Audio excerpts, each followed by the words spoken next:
Love it.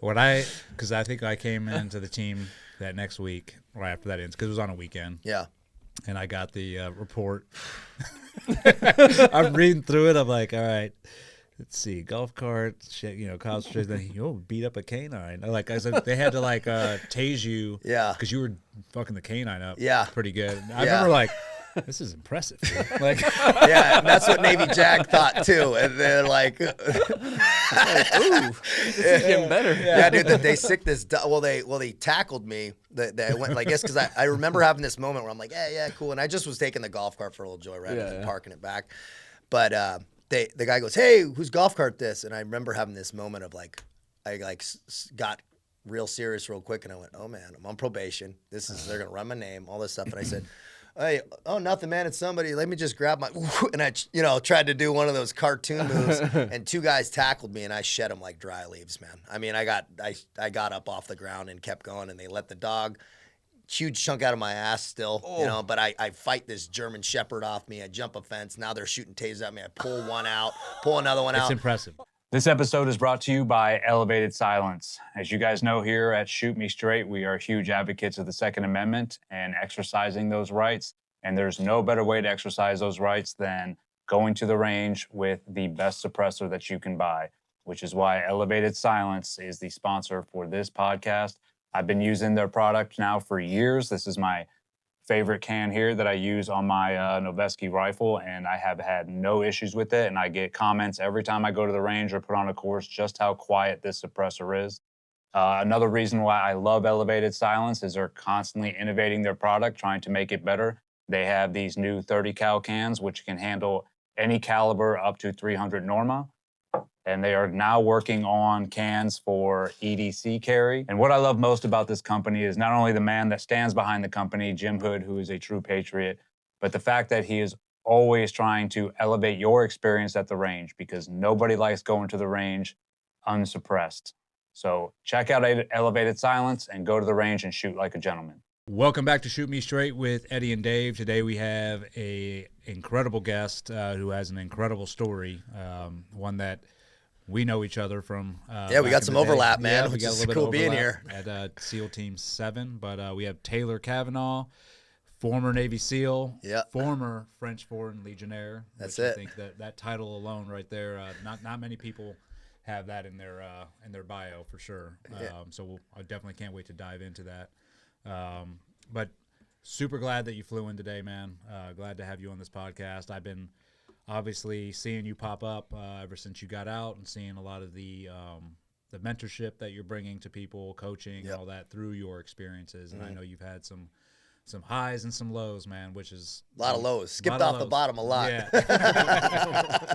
Which is where we learn. Yeah. So, and I'm glad to see that you are passing off all the knowledge from your low experiences to others, so they don't go through the same that's the truth. Similar circumstances. But yeah, brother, thank you for coming on, man. I appreciate you guys for having me, man. It's a nice studio you got here. Nice little setup. Thank you, man. It's a little hidden gem here down in the Florida Panhandle. Dude. We try to keep it that way too. Yeah. So we say we send your friends to Destin or Panama City, bro. Yeah. Like, keep them away from here.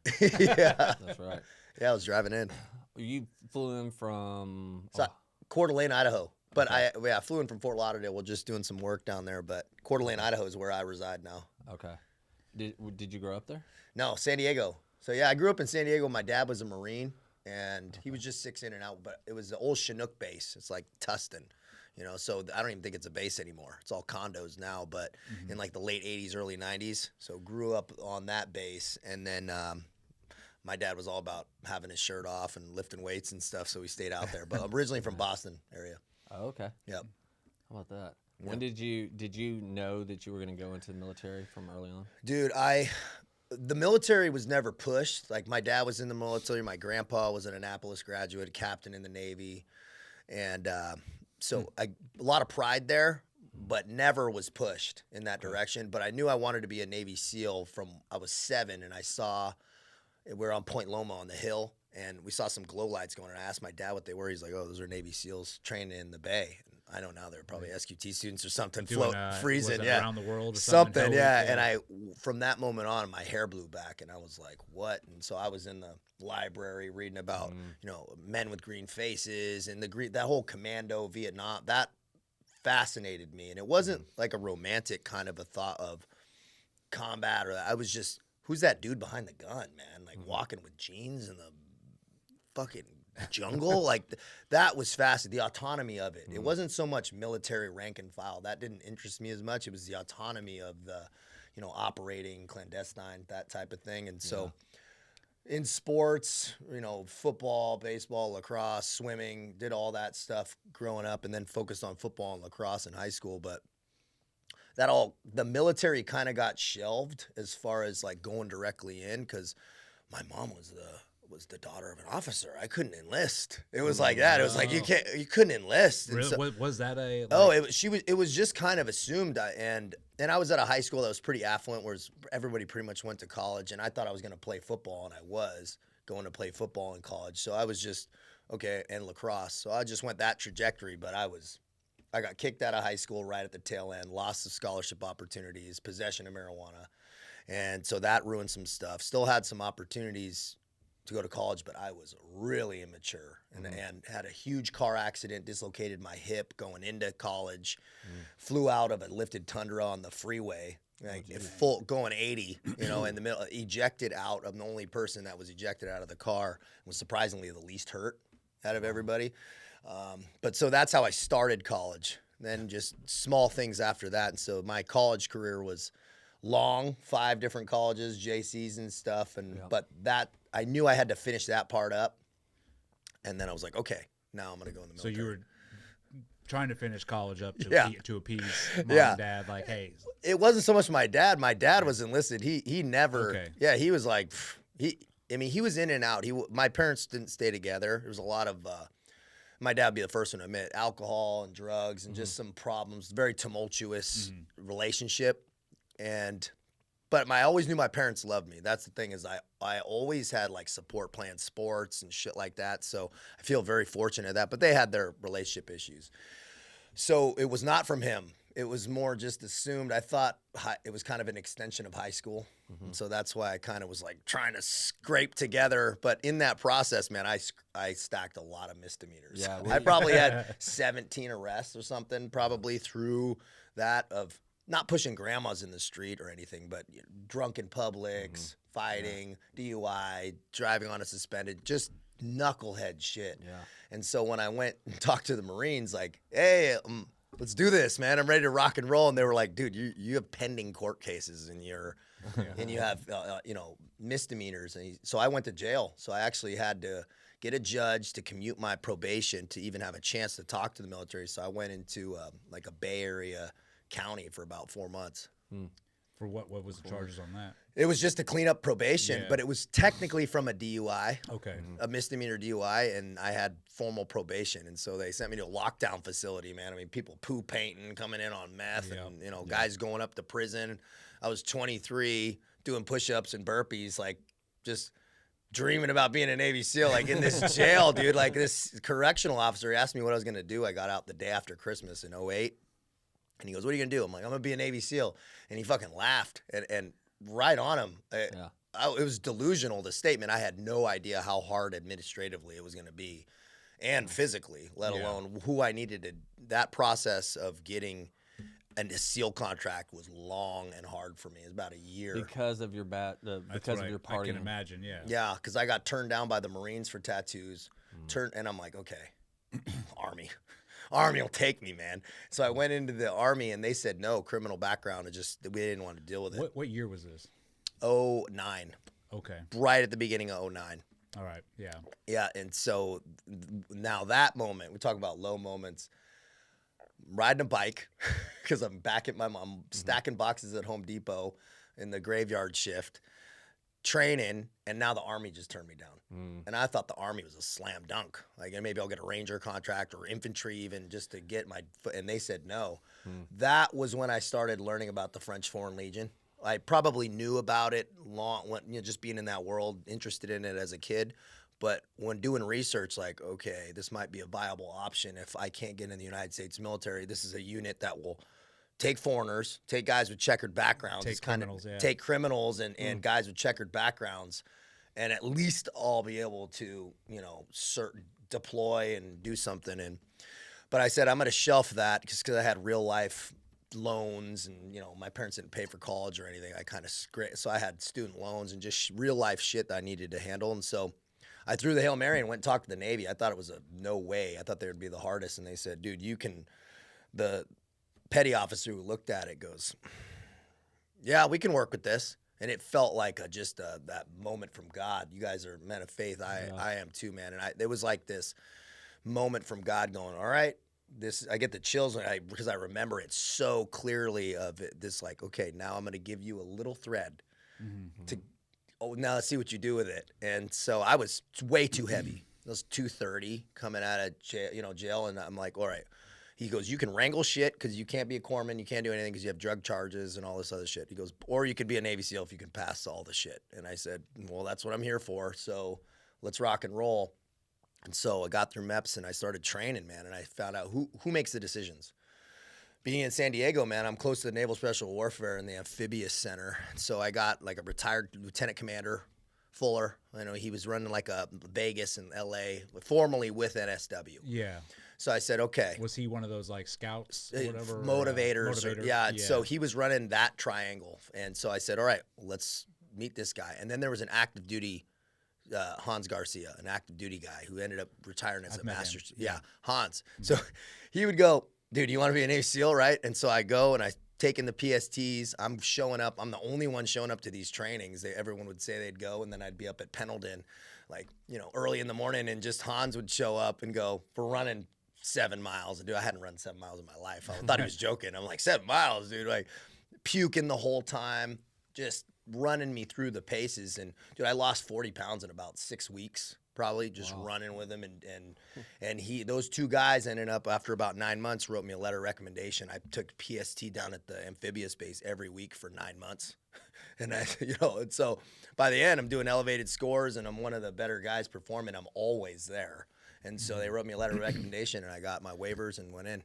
So was that part of a motivator program, or was that just something that was like, hey, I'm just going to show up? That was technically, I guess, part of it. Because there was a more formal one down at the amphibious base, but they would do like these little extra, like if Hans was jumping or something, I'll be up north. Hey, you can meet me. It was kind of like that, informal.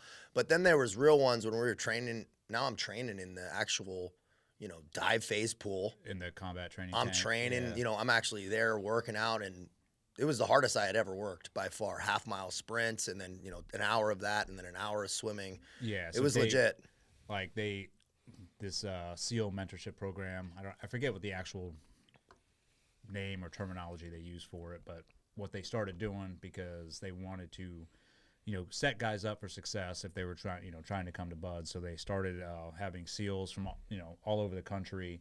You could live in if you lived in a certain area, like, hey, would you want to be a SEAL motivator? So if there's kids that are aspiring to be SEALs, they would come to you in that area and you'd work them out. You sort of prepare them for what the lifestyle is going to be like, explain what the job is going to be like, just to get them in the right headspace before you sent them off to the Navy and into BUDS. Yeah, I like that. Yeah, it's a good idea. I mean, I don't know when they started implementing that. I know they didn't have that when I came in, but it was somewhere in between. They started pushing that. And it's a good thing because in the Navy, BUDS is known for having like the highest attrition rate, right? And it's because the selection process is extremely difficult. But the problem is the reason it has a high attrition rate is because they're sending kids either from the fleet or straight from boot camp who they have no experience whatsoever of like, getting worked out every day or just like and getting the shit beat out of them every day, which soldiering. is soldiering.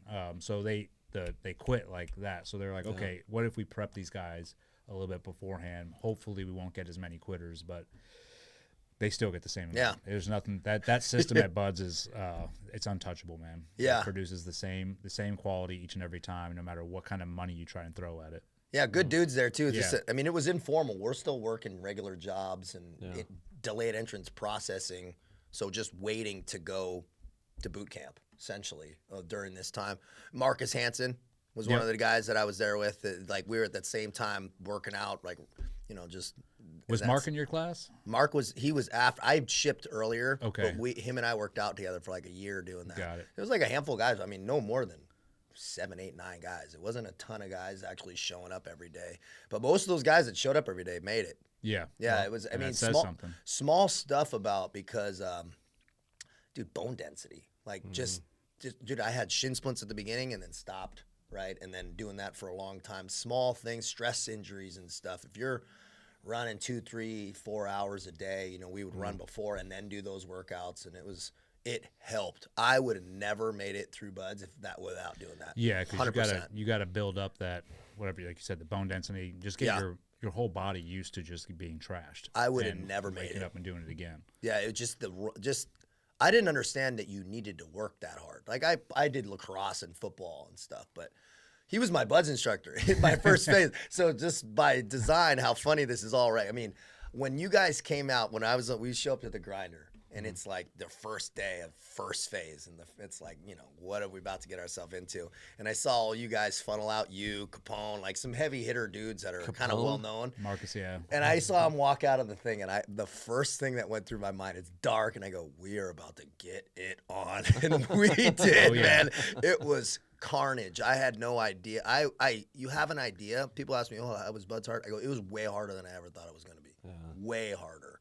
I had no idea what actually was going to happen, and it was just the volume of intensity, and then the quiet times by yourself in the morning, and then these moments where you just, when he's running, I don't know if you know, but the dude runs, man. He would come over the berm, and the whole class would sigh because we'd want a slower guy to be running it. It's just like the pace, man. It was powerful. It was really a significant experience. Yeah. Is it more the mental than the physical? Like you were prepared somewhat physically? I always say it's probably 50-50 at least. If you have the best mental aptitude, the best mental fortitude, and you just can't do the stuff, you're going to fail because you just won't be able to do it. But there's guys way better than me, 100%, better athletes who quit, or just didn't make it, or that happens. So you need to be able to do both. Yeah, there's always that conversation all the time. Like, is it mental, physical, mix of both? Which one has, do you need more? Because I get actual, kids nowadays reach out like, hey, I want to go to Buds. What do you think?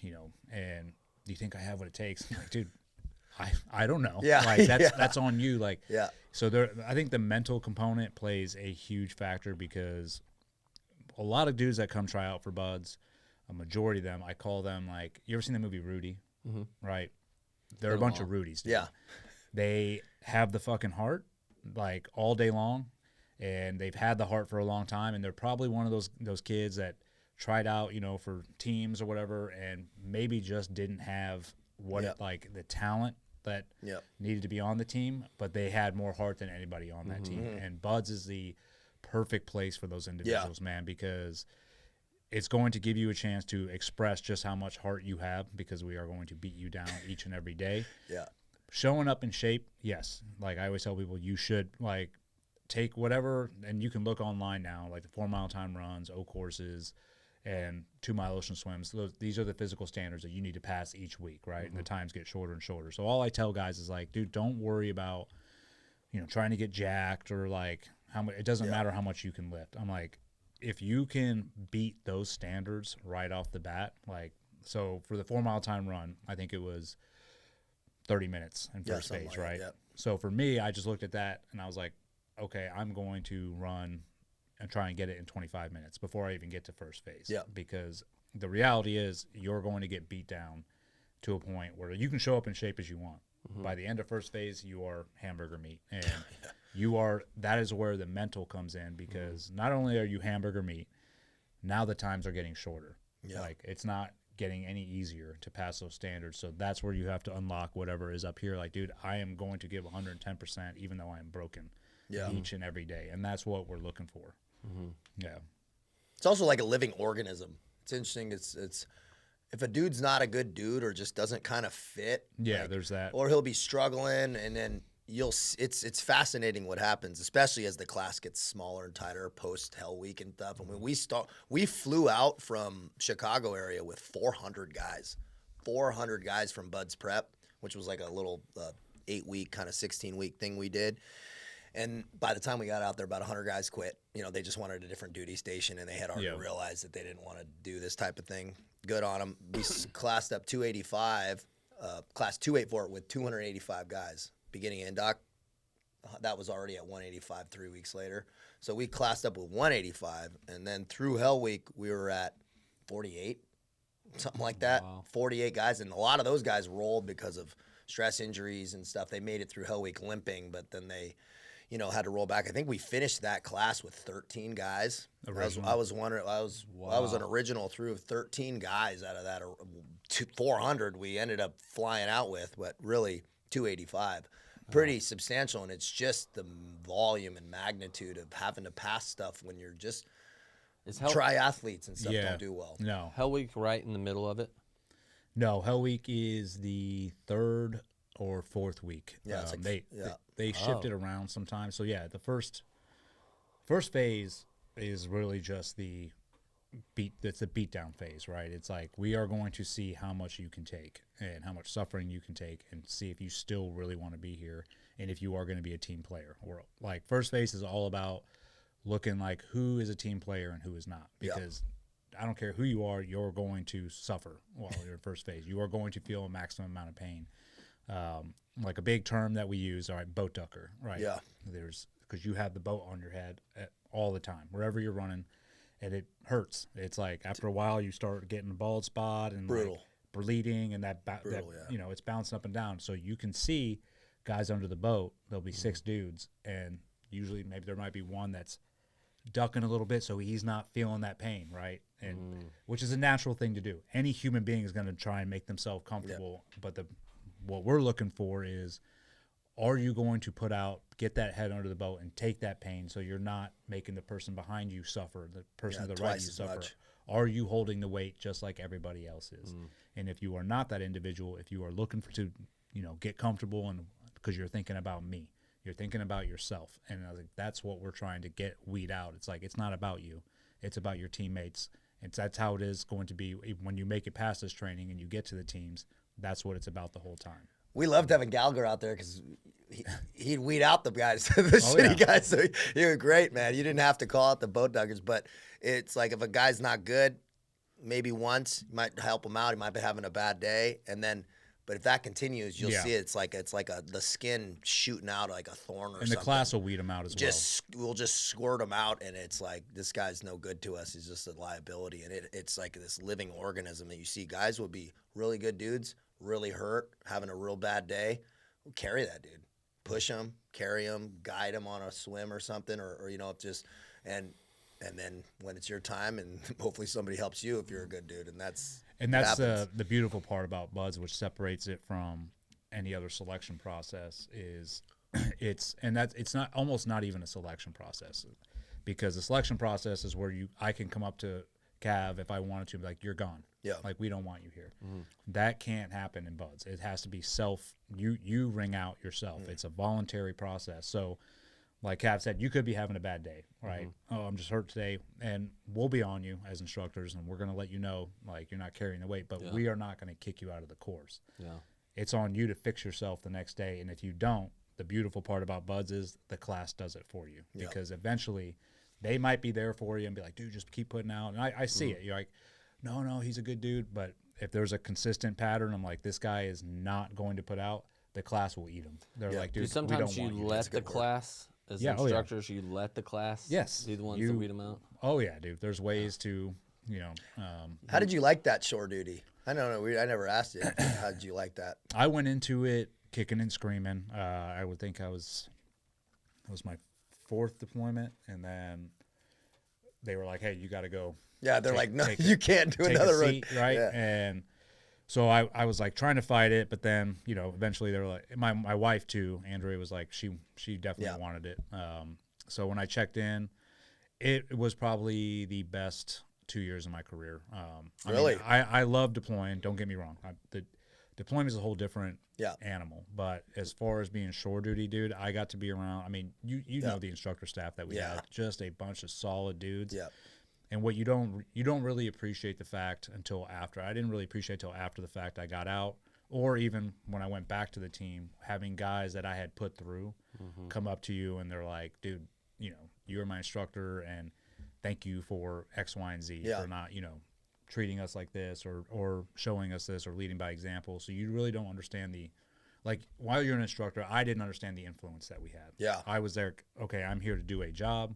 This is what the job is, but to have that impact on guys, and if you are leading by example and those guys coming up to you, like, especially if guys are like, hey, I picked up certain traits from you. Yeah. And you're like, dude, there's no like humbling feeling than having another SEAL, you know, tell you like, hey, I was glad that you were my instructor. You helped shape me as a SEAL. Yeah, and you really are the gatekeepers to the community. First phase staff, instructor staff, you are like it. You're the first thing a student sees when he comes on that grinder, right? You're the so example. You better look the part. Yeah. Right. If you are a slob, whatever, and they see that right off the bat, they're like, then what am I even trying to do here if I'm going to end up looking like that, or this is what it is. So you need a class or a instructor staff full of studs right off the bat that are like, this is the standard.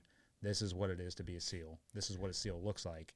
And that's who you want the students to try and emulate that. And that's what they're trying to achieve. That was a great part, is coming into first phase. You got guys like him and some of the other guys we talked about.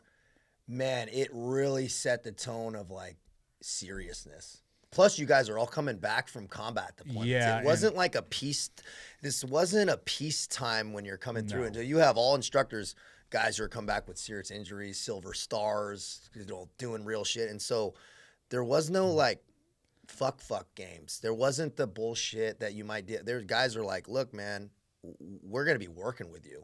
Like, we're going to be in a platoon with you. The SEAL community is so small. It's not like you just get dispersed out. I mean, a couple thousand guys, you're going to definitely work with guys. And we ended up being on the same teams and platoons. And so I understand it now. And then just the look, the seriousness, the body, physicality, and also that shore duty, dude, they're working. Oh, yeah. And I wouldn't even call it shore duty. I was shocked at how many hours. I mean, you're starting at 4, so somebody's there, and then you're going until nighttime, sometimes into midnight on some things, and then Hell Week's 24 hours, and that's rotation after rotation. It's not a shore duty. I mean, and the reality is this, I learned this when I was in the teams. Some officer said, he's like, there's no such thing as shore duty in the teams. Like, no matter where you go, they're going to be working the shit out of you. But first phase definitely was not that. It was, we there at 4 a.m., waiting for, ready to PT you guys. A short day would be like 4 a.m. till 7 p.m. Whoa. And that was like, okay, that was an easy day. And then the rest of the time, like you said, we had night evolutions. And then Hell Week, you're pretty much working. Like I always did the Bravo shift, midnight to 8 in the morning. So you're working that, trying to get some sleep, get back.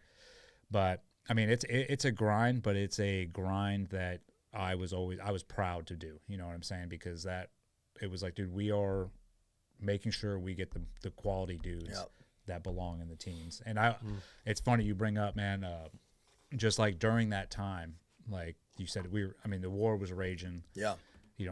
All of us had, X amount of combat deployments.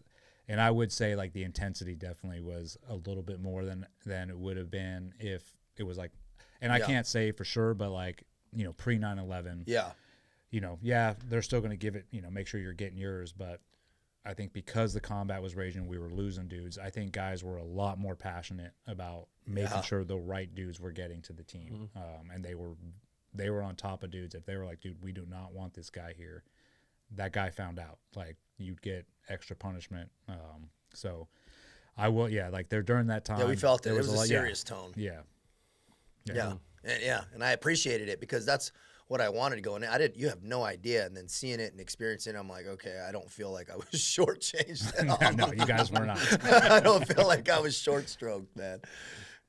What was it like when you graduated, when you went through, because you graduate, then you go to SQT. Yeah, SQT was solid, man. It was just, it's like a gentleman's course. You have some moments that are pretty tough, but you're just going through, cold weather mountain warfare up in Alaska, and then you're doing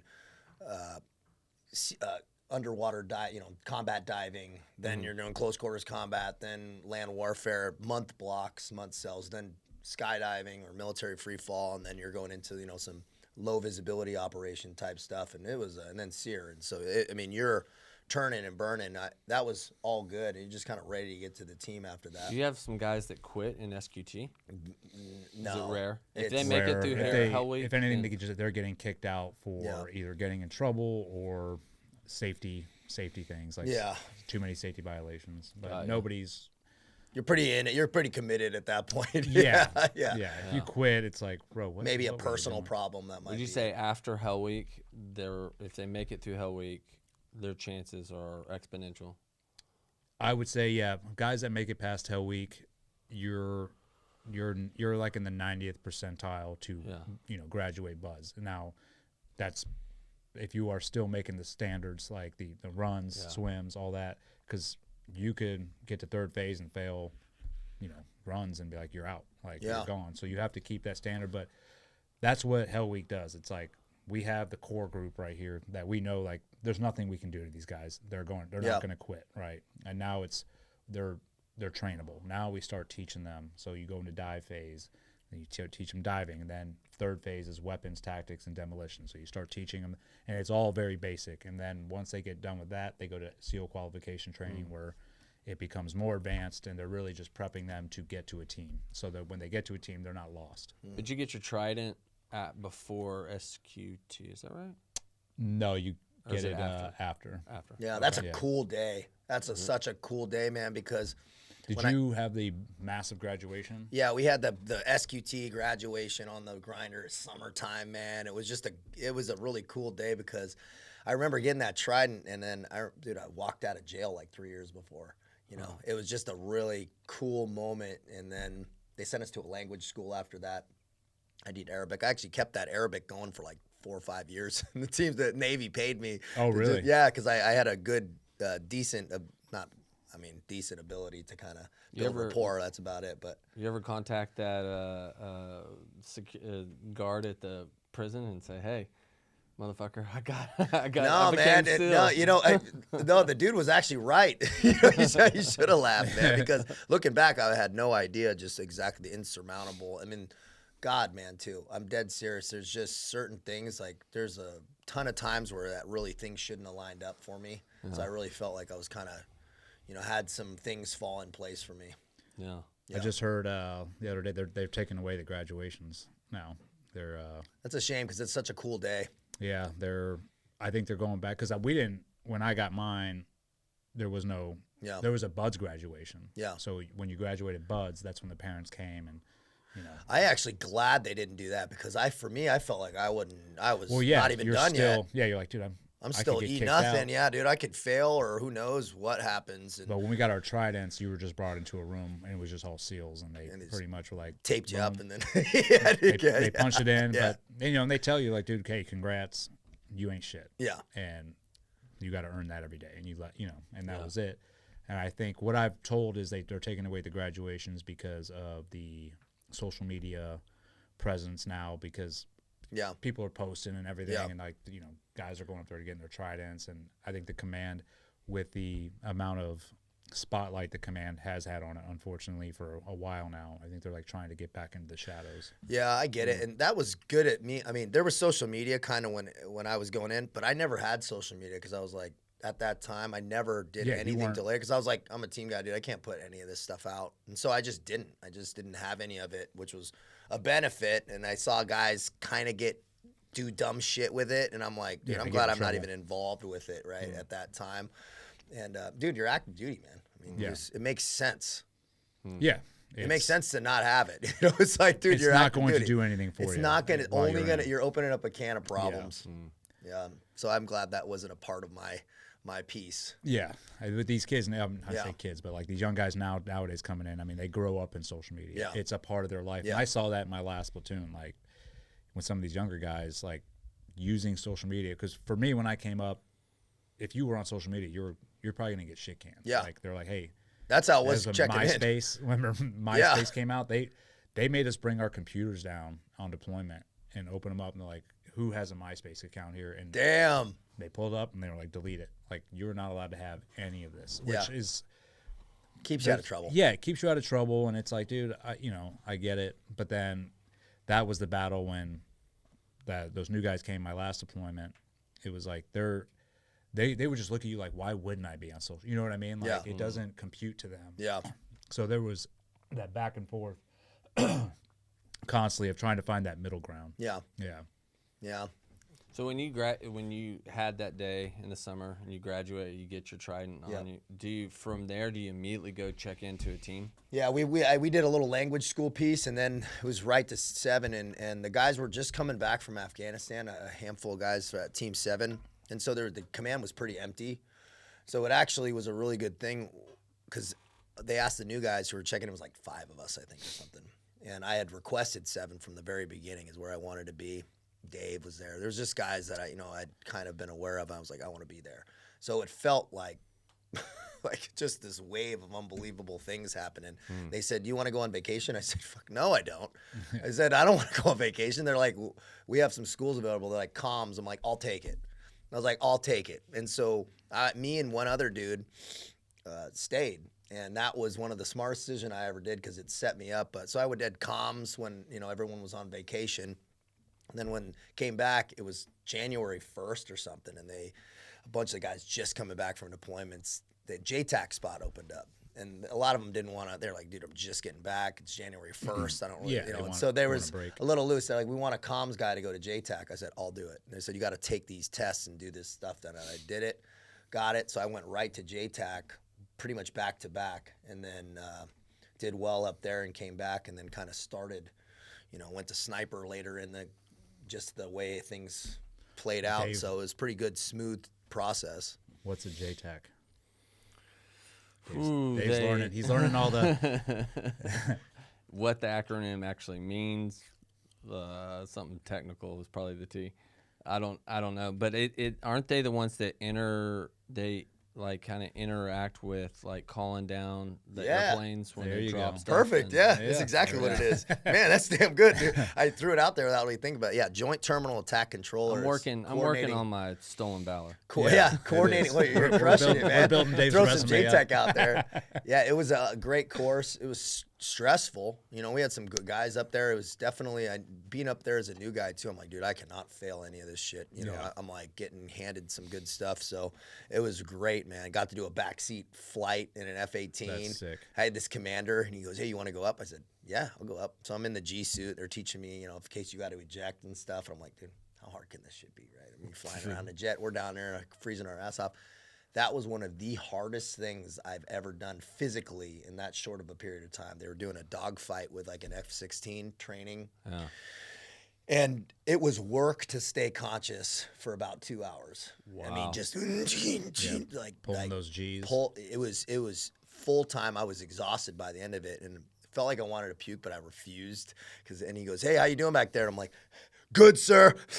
He wouldn't let him see. I'm like, "Go, can you go any faster?" Yeah. But when are you gonna let me fly? I had a new level of respect for pilots, and they're a cool community, man. They're pretty edgy. They want to get after it, and they're writing on a tack board while they're doing this stuff, taking down grids, and smart dudes, man. Yeah, they're team guys in flight suits. They're team guys in flight suits with a little better education. A little bit smart, definitely smarter, which is why they chose that. Yeah. It's pretty impressive though. Just the flight, pre-flight stuff they do. It's no joke. Yeah. So you got comms and JTAC right off the bat. Yeah. Yeah. Nice, dude. Those are like for a new guy. Yeah. That's 2 key qualifications to have. They're just 2 like pivotal roles to have because on a you're team. needed on every op. Yeah. Yeah, it was good, and because it forced a lot of responsibility on me really fast, because now I'm running a department. Usually you have an older guy run, so now I'm running a department pretty much 2, and by myself as a new guy. So I was there. I mean, I loved being there because I didn't want to be anywhere else. It was my dream, and so I would get there at like 4 a.m. and go to the gym, and so I'd be training in the gym, be there doing my department. I'd leave last. I just was obsessed. I didn't want to be anywhere else, and so that set me up well because now I'm dealing with the head shed. Now I'm kind of, just interacting, having to do more. Couldn't really sit back on my laurels and just let guys, because you're running millions of dollars of equipment and inventories and stuff. And it was a great first platoon. What platoon were you in right off the bat? Echo. So we ended up going to Yemen. And so we ended up going to Yemen, and that was like, I mean, it was FID, really. Yeah. You know, it's foreign internal defense. You're training kind of a counterterrorism unit, but man, we were out there growing a beard, getting weird. It was no, you're in Alaska tents and I think they let 12 guys in country, kind of a gray insert, because we landed on like an old Russian airfield. That little base ended up getting overrun by the Houthis a couple of years later. Yeah. So and we were doing some PSD for the ambassador in Sana'a. And so we'd be coordinating some things and doing stuff with him. We had a pretty good Master Chief out there. I won't toss his name, but we had a good dude from, one of the top units. And so it felt. I think I know who you're. Yeah, it was good. And it was serious. It was good. We had not a lot of oversight. It was way from the flagpole, way away. So that was Which is cool. where you want to be. Yeah, and so just in Arc'teryx and low visibility, no uniforms, beards. So it was cool, but slow. It's just kind of threats and this and that and training and living, eating goat off the ground. I would just go hang out with the counterterrorism unit and speak Arabic and chew cod. Make relations. It's just relationship building. I liked it, man. Everyone would sleep in the day, but I mean, I liked the early watch in the sniper tower because I prefer that 3 to 6. Yeah. That's what I always would. I'm a new guy too. They were like, you get 3 to 6. I'm like, fucking perfect. That's what I actually want. Watch the sun come up. Yeah, I get to watch the sun come up. I'd sit there and like smoke a cigarette, watch the sun come up, and hear the morning prayer go. So I was surreal being there and just knowing that finally you're at least here doing the job, and it was good, man. I think we were 7 months out there. Yeah, you had a good first platoon. Yeah, man, I was happy with it. It worked out well. It wasn't dicey or crazy, but it was a good like lead in of just technically radios and all that. I just had to learn a lot of stuff because I didn't have any older guys showing me anything. So that part was good because I had a really good base of like technical foundational knowledge of just because I went to sniper school also. So I had like a lot of good quals that I could kind of fall back on and help guys with radios and just small shit. Yeah. Yeah. So you built it, but what's the word you use for it? Kinetic? It wasn't very kinetic. You didn't get in a lot of firefights. No, it wasn't like that at all. It was foundational for you to kind of get. Yeah, it was training really. So we were doing training at night, and then we'd build target packages because AQAP, Al Qaeda, Arabian Peninsula. They were kind of working at some finance guys coming in through Yemen, and that was kind of the building target packages. I guess the team that replaced us got to do some of the packages targets that we actually built. Was that Team 5? Team 3. 3, okay. I think 3. I want to say 3 replaced us. Yeah. When you say target packages, like you're talking about like reconnaissance type stuff, like you would. Yeah, they have some like high value targets or somebody that they're kind of tracking on, maybe kind of looking at with drones, pattern of life stuff, where he's going, and then you like intercept them. So we're kind of like we're wanting some ops to kick off. They just didn't fall in line. Approvals didn't go through. Yeah, at that time, the authorities and everything. I mean, that was during the Obama administration, so everything was very like risk mitigation and. There was a lot of second guessing of guys on the ground. Like a lot of that, they're like, no, you have to get approval from 10 different people to even do anything. Yeah. It was, and just getting in there, it was weird, man, because you see these old Russian airfields just deserted. All these old MiGs parked. That's like an old, like, fighter jet, like, but older, just all parked alongside. I'd have to be bringing in C-17s at night. And they said, they go, hey, you're the air traffic controller. I'm like, what? And they go, we got to fly a guy in from Afghanistan. You got to get air traffic controlled approved. I'm like, okay. I'm like, so I'm in the tower by myself. It's rotting. It's like, there's nobody up there except some Yemeni guy chewing cod. And I'm like, all right, I guess we're bringing it. It's not like a bunch of planes, but they got to bring in a C-17. And I got to shoo camels off the fucking runway. I'm like, awesome. I have guys with ATVs. I'm like, dude, you get the camels off. They're coming in. I'm like, man, this is too funny, man. That's the best, though, man. That's I love team. it. That's the teams. It's like all of a sudden you found yourself, I'm shooing camels off a runway trying to land a plane. You're like, how the hell did I get here to this responsibility? But that's the beauty of it, man. It was cool, and it taught me a lot. It was just a good kind of segue in. And that was your first deployment? That was first deployment, man. And then coming back now mindset wise, right? We talk about, I've been this guy, I've had all these like little checkered things, in my life.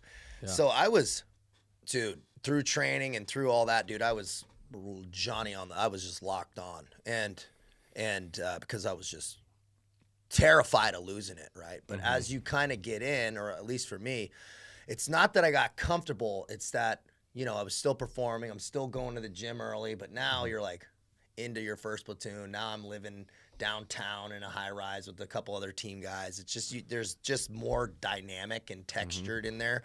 Well, so, you're easing it. You've now eased into it. Right? Yeah, it's like your first platoon, and I know exactly what you're talking about. Like your first platoon, you are piss and vinegar. You're like, dude, whatever you want me to do, man. Like I'm here, boom, boom, boom, and you really like that's your time to set the tone of like, okay, what kind of operator am I going to be?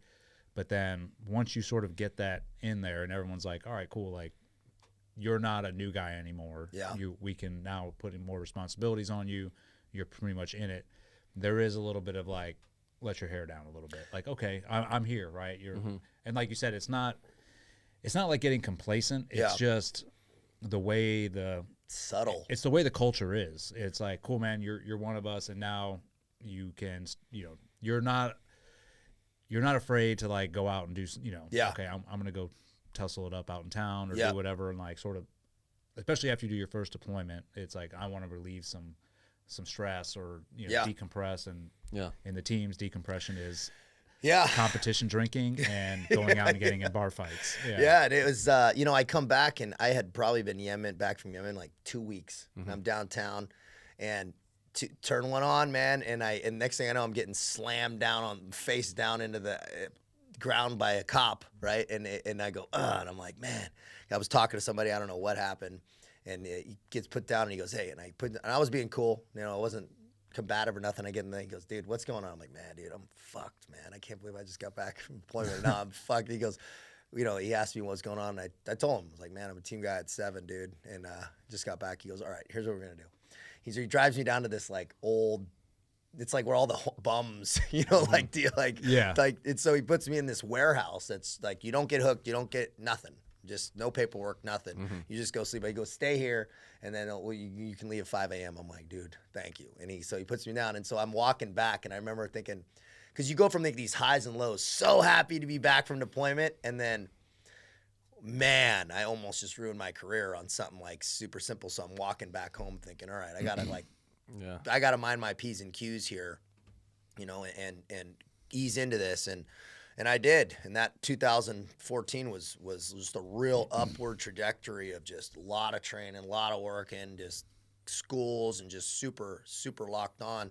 And then on a JTAC trip in Idaho, I hit a guy in a like a steakhouse. It wasn't even like I remember hearing about this. And I think Eddie was on one of my boards, if not all the boards. Yeah. And it's and he always epic. Always didn't have and sometimes guys use, even the fleet office. Sometimes Navy guys will have a lot to say. Yeah. And they'll come to a guy like that, and he's like, nah, man, he's good. He knows what the fuck's up, like what he did. Because I'm getting busted down. It's not like you're just getting nothing happening.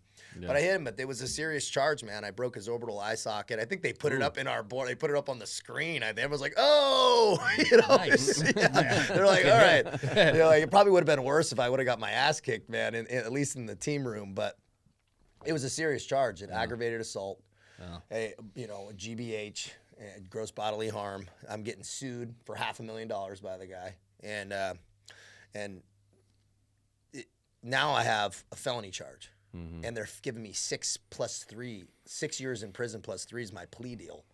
That's what's happening on the civilian side. Not to mention the busted down and stuff, which was fine. I'm like, okay, busted down. You really get hit from both sides, huh? You get the military side. And Eddie knows it for the real. Yeah, but that's the way, it is in the military. So, like, if you get a DUI, you're going to get punished on the outside, and you're going to get extremely punished on the inside as well. And so it's like this dual thing that's happening to the individual, and it's a lot of stress going on for sure, which is why I was always a big proponent of like, all right, man, like this guy messed up, are we really going to pile on another bunch of punishments when he's already dealing with possible jail time on the outside, everything? Like, are we setting this guy up for success to bounce back or are we going to just pile on a bunch of shit to where he's never going to bounce back, right? And that's unfortunately a lot of the times, like you said, there's like regular Navy guys in there, and they're like, nope, not in my Navy, you know. And I'm like, dude, and there's a lot of hypocriticism in there. Like, I'm looking at guys that are trying to punish him,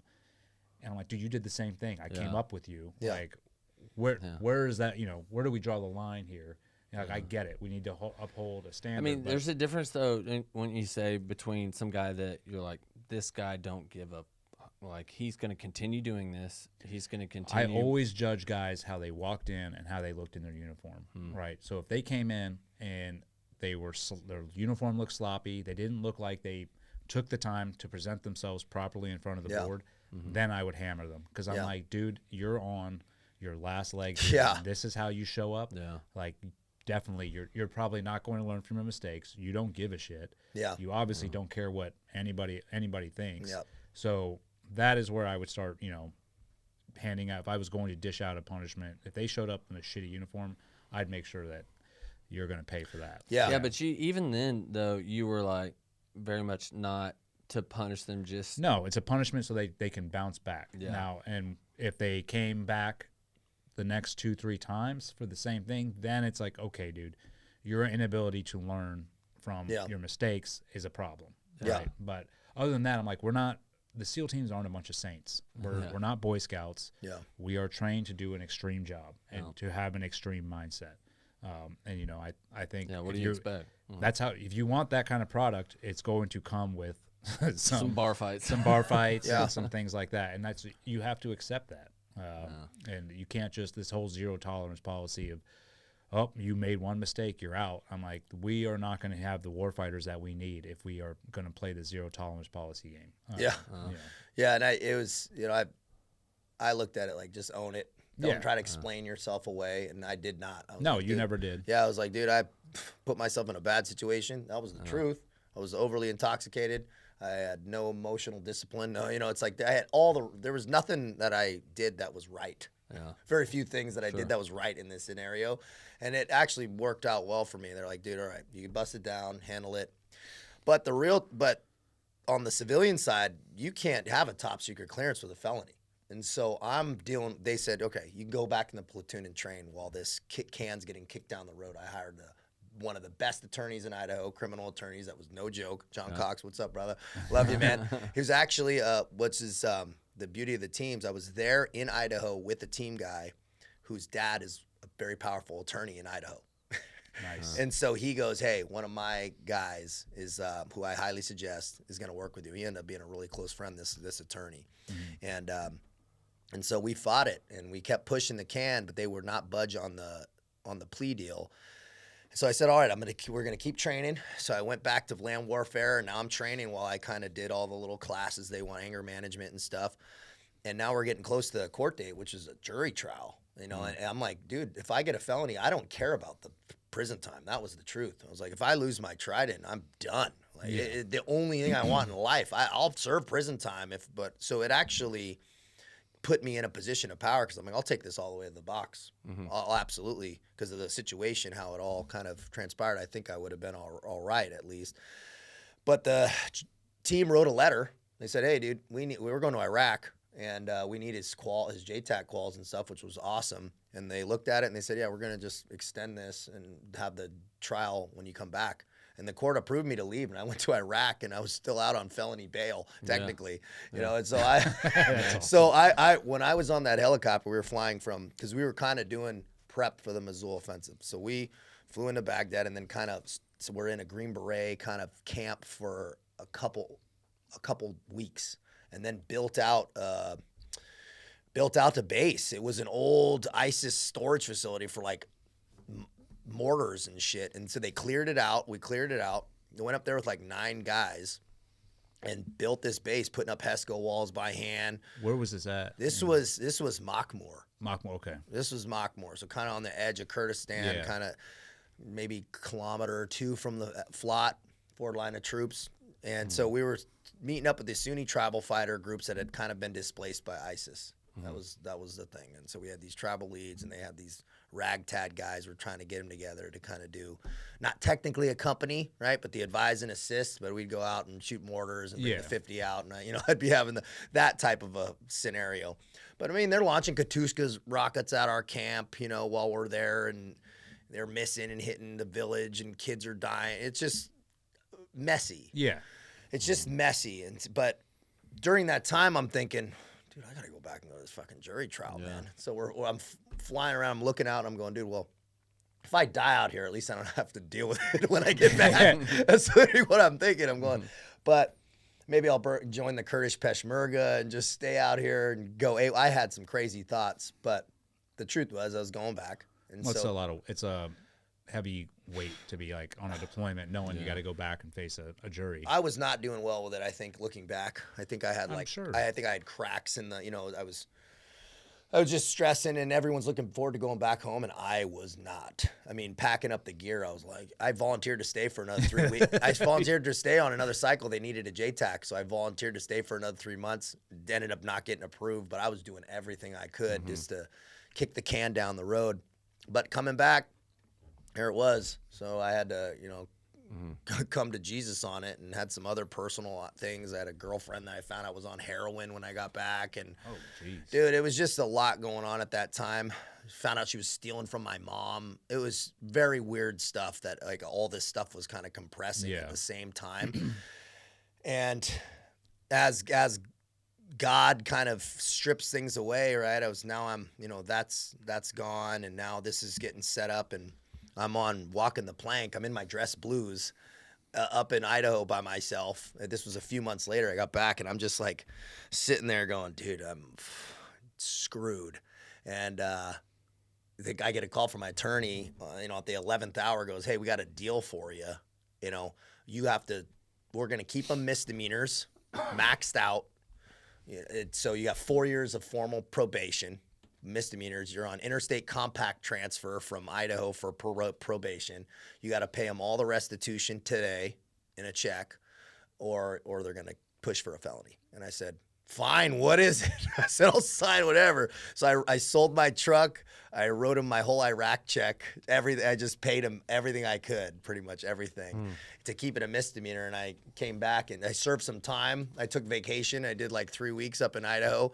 You served in jail? Yeah. Did the team know that you were in jail the whole time? Or?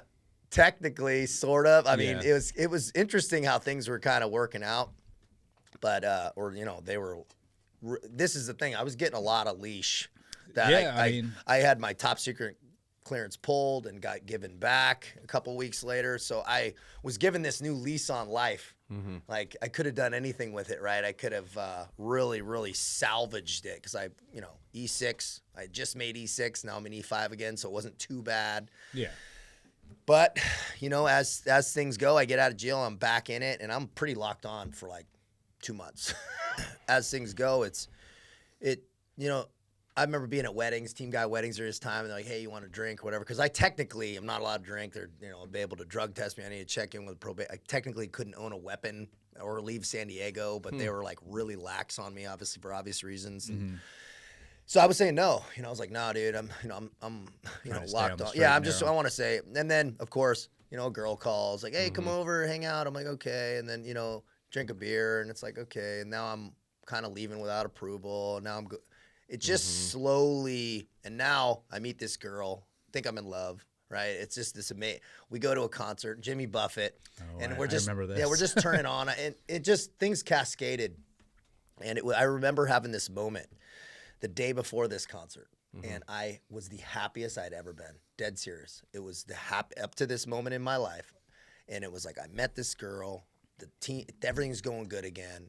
Work's going, but everything's on this upswing. And I always say, man, when you're on that upswing, slow down, slow down. And I didn't learn this yet, but looking back, I'm like, slow down if things are going really well, and tighten back up. And I didn't. And we go out. I'm in a golf cart, Connery, Atlanta. Long story short, cops stop me. I try to get away. Now I got a dog and tasers and all this stuff just catapults to cascades. Let me tell you. Oh, I love it. Because I think I came into the team that next week, right after that ends, because it was on a weekend. Yeah. And I got the report. I'm reading through it. I'm like, all right, let's see, golf cart, shit, college trips. Then you'll beat up a canine. Like I said, they had to like tase you, because you were fucking the canine up, pretty good. I remember like, this is impressive, dude. Like, yeah, and that's what Navy JAG thought too. And they're like, ooh, this is getting better. Yeah, dude, they sick this. Well, they tackled me. They went, I guess, because I remember having this moment where I'm like, yeah, cool. And I just was taking the golf cart for a little joyride, and parking it back. But the guy goes, hey, whose golf cart this? And I remember having this moment of like, I like got real serious real quick, and I went, oh man, I'm on probation. They're gonna run my name, all this stuff. And I said, hey, oh, nothing, man. It's somebody. Let me just grab my, and I, tried to do one of those cartoon moves, and two guys tackled me, and I shed them like dry leaves, man. I mean, I got up off the ground and kept going, and they let the dog, huge chunk out of my ass still, but I fight this German Shepherd off me. I jump a fence. Now they're shooting tasers at me. I pull one out, pull another one out. It's impressive. So so then I get smashed on the ground, and they give me all the love and throw me in the back of the car, and I knew when that door shut, I had hit the nail in the coffin on my SEAL career. It was such I just said, call Team 7. Usually you'll try to like kind of hide it. I said, I'm just going to full frontal assault this machine gun nest. And I said, just call them. So the team's getting mustered, all this stuff, and I'm bailing out of jail. And I just knew it was all just cascade. They take me to the team. I go to the team, get called in immediately. They drug test me. I pass. And because that wasn't like my thing, I wasn't trying to get, but Navy JAG saw the report and go, this dude's on performance enhancing drugs, which I was, which and there was so, no hiding that. No, it was like chicken and rice. I'm not doing that. Yeah. And I was looking real lean and big. And so they sent it to the Olympic Testing Center. They sent it up to UCLA, and I must have hit every light on that thing, and and they're like, you've failed for this, and I said, okay. And the minute I heard that, an admin guy kind of like said, hey, dude, you popped for something, like when I was mustering, so I said, what? And he said, okay, steroids. I said, okay. And so I immediately just called an attorney, and I just worked that angle in that moment. And that's where it went, and I knew I was done, and the team was getting ready. The team was very cool with me as far as like, just handle your shit. Don't, come to the command. We don't need you dumping trash out and stuff. They were like, just handle what you got. Cause I was on this, I have federal marshals in a van here to extradite me out of California. I have a new court case, assault on a police officer, technically is what they had. Yeah. And I have a violation of probation. So and I'm still getting sued for $500,000. So I have all this stuff going on. I was getting crushed. And this is when God comes and speaks to you. This is one of the, I get like chills because I remember being so hurt. Like, you go to the command and people like, maybe a good chief will be like, hey, dude, keep your head up. You actually said something to me on that time. You're like, hey, dude, keep your head up. Yeah. You said that to me. I remember that. I appreciated that. Because, like, people will just be like, oh, yeah, whatever. Well, it's like, and again, it's, I'm like, dude, I know exactly like what this dude's going through. Yeah. Like, and I was raised with that caliber of team guys. It's like, you're wild. Like you're pushing the envelope all the time, and you're aggressive and everything. So I'd seen guys go down, get hemmed up before and get in trouble, and it's like, dude, it's not worth, ending, because I know how it is. Like everything's crashing down. It's like everything I freaking dreamed of, and then guys will start treating you different. Like you said, they'll like veer away from you. I'm like, dude, this is when the guys need to hear it the most. Like, dude, hey, we're still with you. Keep your head up no matter what happens. And because you don't want to see a guy completely just fall off the wagon and like go into darkness and despair. Yeah. And so I appreciated that for real. So thanks for that, because not everybody did that. And I would go sit in my car because maybe they're going to call me back. And I remember sitting in the passenger seat of like my now Toyota Camry because I had to sell my truck to that dude. And I just remember curling up in the fetal position, man. Like, man, dude, like, what am I going to do? Like, I had it right there back. Right there. And now it's gone. Like, and now I'm facing real serious stuff, and there's no saving this, right? It was the ship had left the station. So having those like that self-hatred, that shame and guilt. you sabotage this. Yeah. You're such a piece of shit. Like talking to yourself like that. And Dave, like, I mean, you've been through these low moments in it. Like, just not a lot of people know. And I go, because a lot of times people don't have the balls to burn in. They don't have, they just kind of live here, and it wasn't wise by any stretch. And so now I was dealing with a lot of shame and guilt, two very low vibrational states, and I was in it. And I had to go back to jail, right? So now I'm going back to jail. I served some time up there, get it all cleared up. But now, just how it all worked out, now I'm actually off probation by serving more time. My good attorney. So now I walk out of jail, sign my DD-214 pretty much the next day. No, I have no reserve time. I got an RE4 and general discharge, and now I got no probation, and so I had this. Now I'm out. DD-214 is it's like a discharge paper. Yeah. Okay. I've heard that. Yeah, discharge paper. 7 years I was in. So 7 years and 7.5 years I was in, and so I was in kind of into my second contract, and and so it was a rough go because they go, oh, you didn't finish your contract, so now and Navy JAG and all them were not feeling it, dude. All my they're coming after you. They came after my money, my GI Bill, and I didn't receive a paycheck for like months because you got to pay your bonus back, and they just sucked it all up, which is fine. I'm not complaining about it, but it just was. This is just the reality of what was going on. So I walk out, but I knew this was happening. I could see the writing on the wall, and so I wasn't an idiot and just sitting around. And I'm like, well, this is done.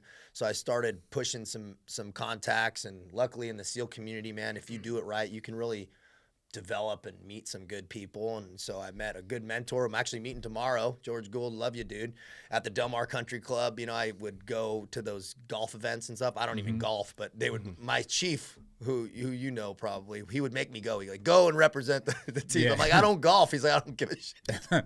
And so make some connections. Yeah, and so I did, and it was really helpful. And I said I wanted to get into residential real estate development, and so I actually walked into met all the right people, and really just pushed, sold myself and said, I'll figure it out. I don't know what I'm doing, but I promise you I'll figure it out. And we're started on a huge development project down in Chula Vista called a $750 million project, really massive. Wow. So I'm like the number 2 guy learning. I'm like, I don't know about anything about construction, but I do know how to work teams and find information and be honest about what I don't know. Yeah. I remember when you were doing this, because I actually asked, who was it?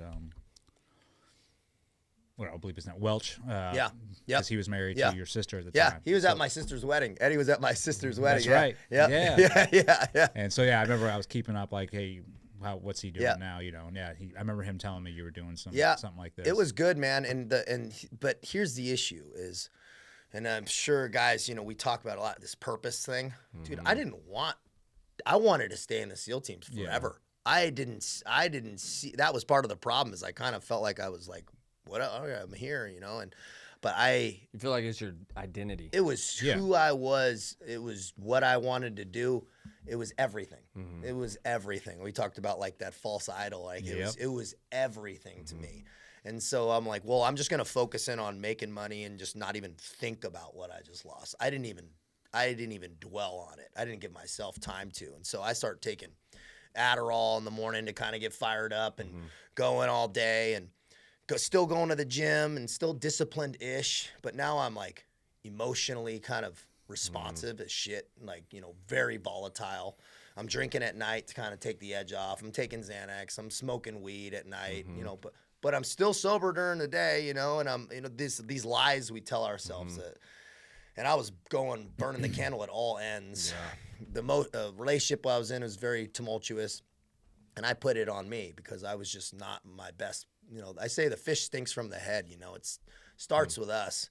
If we are bringing bad energy in the house and just it goes into everybody. It pollutes, and I was running into that. And then another team guy who hit me up, who he had been doing some stuff in Yemen and contracting, and some guys that we kind of have overlapping knowledge of in the teams. He goes, "Hey, we're gonna start this cannabis distribution company. It's just legal." So I went into that.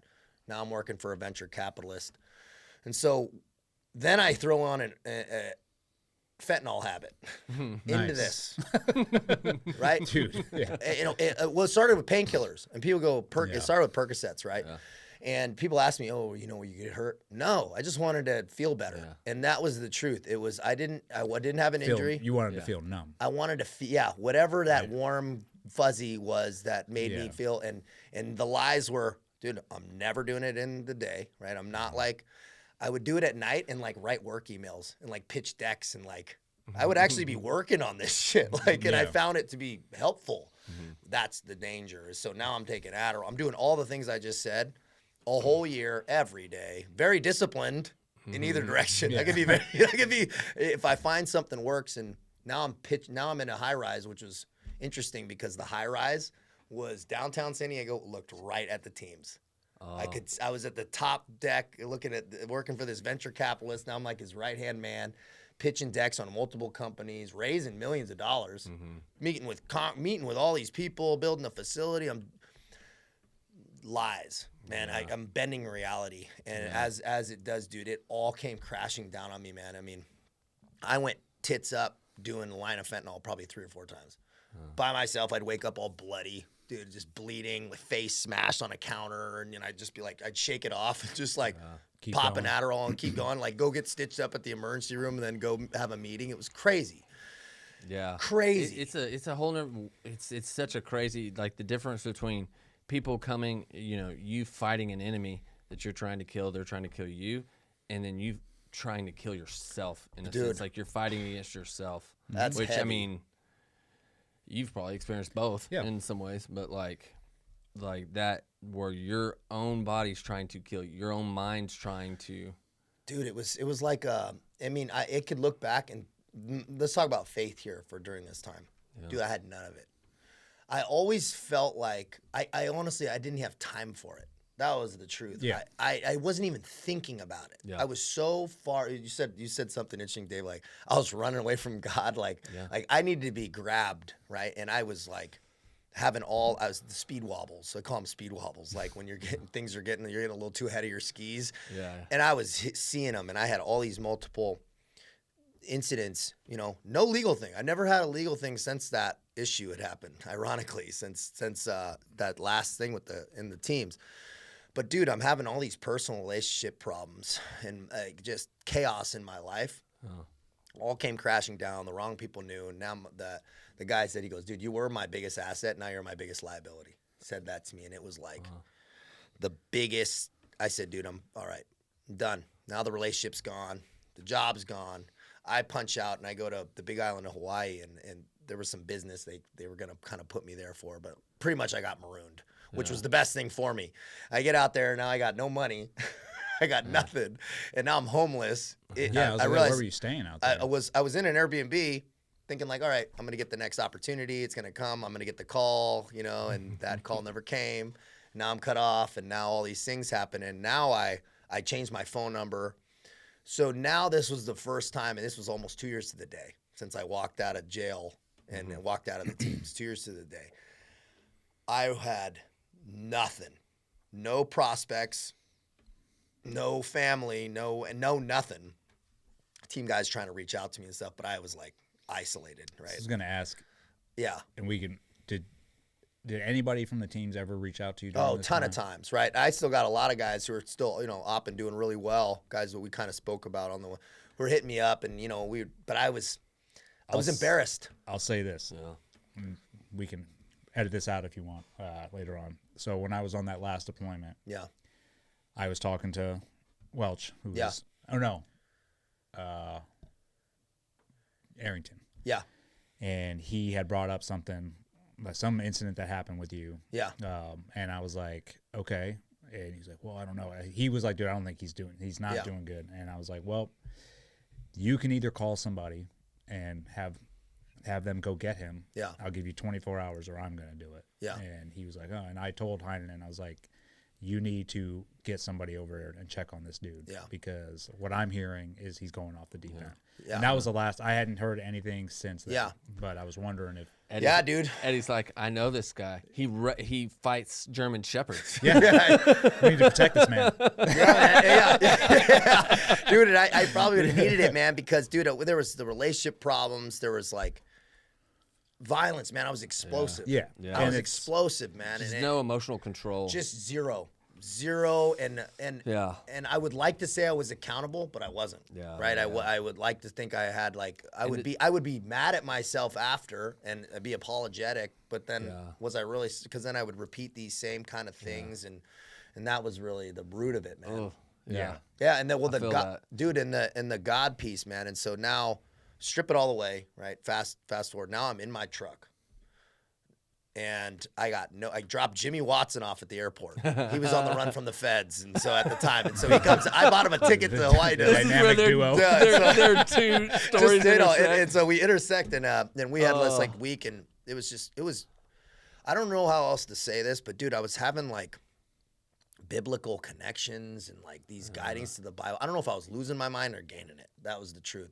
I had got off painkillers and stuff. Yeah. So when I got out there, I white knuckled it, and I go, dude, this is not the deal. Rode the dragon, dude. I had to take myself to the emergency room because I was like, dude, I'm a former teen guy, and I'm like, I was up 5-6 days. I was like at my 6th day mark trying to sleep, and joints were swelling up, and I was like, dude, I'm not pretending here. I don't want anything narcotic. I need to sleep for like 2 hours or something. And so they hit me with some Benadryl and some stuff, but didn't really work. But it ended up, I got like a couple hours, but that made all the difference. I needed to sleep, but I got off it. But now I got no purpose. I got no work. And now I'm starting to have this, like, I don't know how else to say it, but like God talking to me, man. I don't know how else to say it.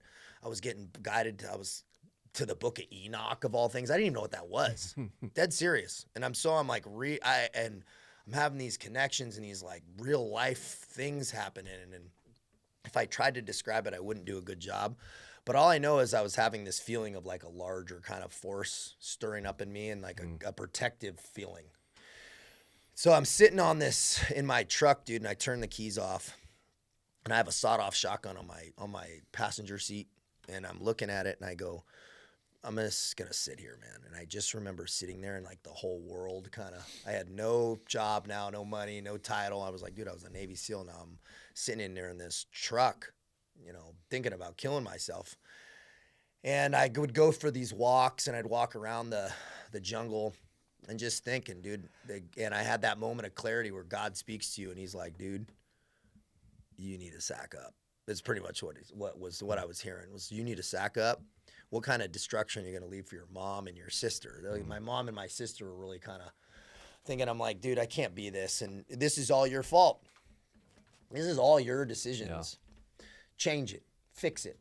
And so that's when I go, dude, I'm going to the French Foreign Legion. Fuck it.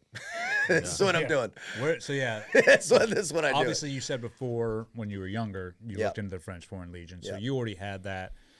Like my look red, grab red. Yeah, an idea of like that is something that I could do, because I remember hearing when you went to go do the French Foreign Legion thing, I'm like, dude, where did that come from? Like, how did that even pop into your mind I'm going to go try this out? It was, and this is like those corners you paint yourself in. Thank God, because I didn't see any other option, at least to me. I'm like, dude, I can't go work a regular job. I was also so strapped for cash. It was like, at least I'll have 3 hots in a cot going in right away. That was like a very practical kind of me, and maybe I'll get a gun and be able to deploy again in some different capacities. And it's instilling a new purpose. And I was going back into a crucible, and I knew it was going to suck. I had no romantic notions of it being like Rambo. That was not what it was. I was going, I'm going to be back in boot camp. And so people that don't know what it is, the French Foreign Legion is a foreign fighter formal branch of the French military.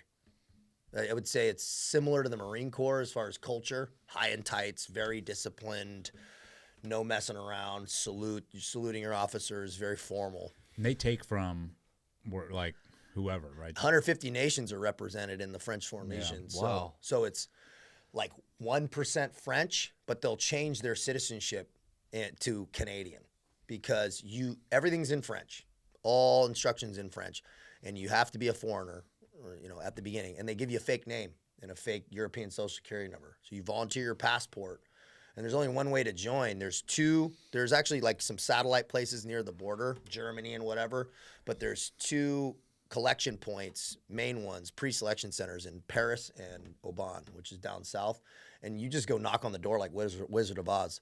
And there's no other way to do it. And so you have a bag and your passport. And the first thing you knock on the door, dude opens this big, it's like a medieval castle. And they open it up. He's got a green beret and like a FAMAS. They're carrying a FAMAS. They got HK 416s now. And he goes, and you can knock on that door 24 hours a day, 7 days a week, 365 days a year. You can go Christmas morning and they'll open the door. Doing this 200 years. It's about 200 years old. It was this Mexican legionnaire who opened it. And he goes, hey, enlève ton chapeau. Which means take your fucking hat off, idiot. Because I had a hat on. He goes, take your hat off. And first thing they tell you to do is get up on the pull-up bar, man. This is the first thing is they take your passport. Boom. I didn't see that passport again for 3 years. And the first thing, you got a pull-up bar in the hallway. And they're like, all right, crank them out. There'll be guys, and it's like a Ukrainian, a lot of Eastern Bloc guys, like a Ukrainian chief equivalent. It's like they get up on the pull-up bar. He was like running the thing. It's like his shore duty, right? It's like their time off. And he goes, get up on the pull-up bar, crank them out. And there's guys that'll show up. I mean, they'll come from some small village in South America, and they'll take a boat to a train to a plane, and then a train to there, and then they'll fail the pull-ups. Just tell them to kick rocks. I'm like, dude, you knew you were gonna have to do dead hang pull-ups. You better be able to do them. And so that was the start of that process. What is there any information before you show up? Like, hey, this is what to expect, or like you said, you could do your research. You know, they got the Reddit threads, but a lot of them are probably just dudes sitting in their mom's basement, you know, who have never done anything, telling about. But the's some good information. You just got to find it. Yeah. And so I spent time. I'm like, when I made the decision, I was like, all right, I got to figure out where do you go? What do you bring? Because the first couple weeks are civilian clothes. They don't give you anything. So you're shaving and you're like with dudes from all over. Dudes are failing drug tests and teeth, feet, IQ tests, Interpol background checks, psychological evaluations, and interrogation interviews. That's like the first 3 weeks. And then they're starting to kind of yell at you as you move through these phases. And then one guy sat me down because I brought my DD-214. And this Romanian like senior enlisted guy who's doing the psych eval. Some of these guys are hard, man. Like, you know, neck and face tats, and they've been in the Foreign Legion for God knows how. They speak 5 languages, and they've Yugoslavia deployments and all these different places. And he goes, "What are you doing here?" You know, and I go, "Dude, I fucked my life up, man. I need a second chance." And he said, "Okay, we know where you come from. We know you're a SEAL, right?" He goes, "Here's where we're gonna guide you to." He's like, "I'm gonna give you some direction. You're gonna be very frustrated here at the beginning. You're gonna have some nothing, telling you how to shoot, telling you you're an idiot, right? Telling you all these things. Are you gonna be able to like keep your cool? You're gonna be scrubbing toilets, all that shit." I said, "Fine, man, just get me in here." He goes, "Okay." They have 2 commando units. So they have 2 commando units: the Group Commando Montagne and the Parachute Commando Unit, Group Commando Parachutists. So GCP and GCM. It's like they're 2, not special forces though, right? It's probably like Rangers or something like that. It's like highly trained shock troops is like what I would call it, but they're not taking ground and like embedding necessarily. But their GCP are doing halos and shit, you know, at the higher level.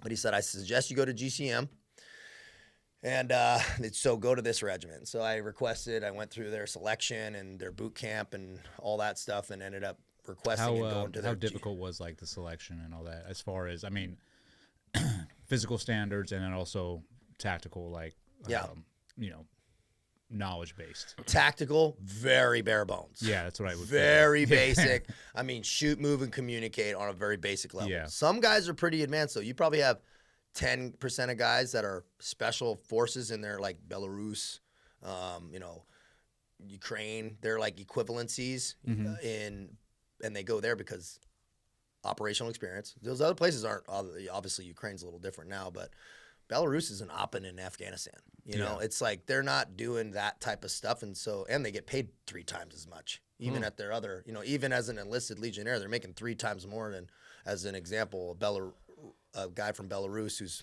been fighting in Ukraine for about 3 years now.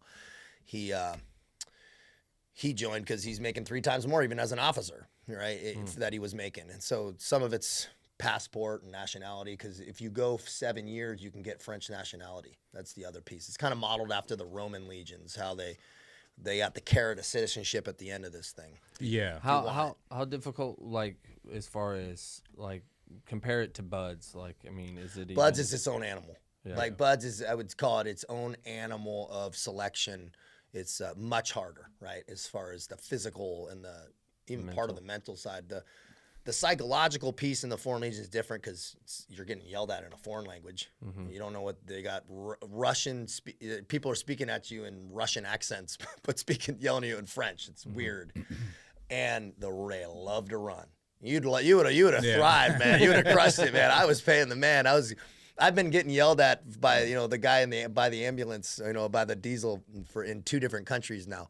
So, but we're running through these. But they'll no breakfast. It's not what they do. So very minimal on the calories, and we're up in the French Pyrenees for the beginning, freezing my balls off, cold, and because that's where they do the farm. It's like their first like real hard kick in the nuts.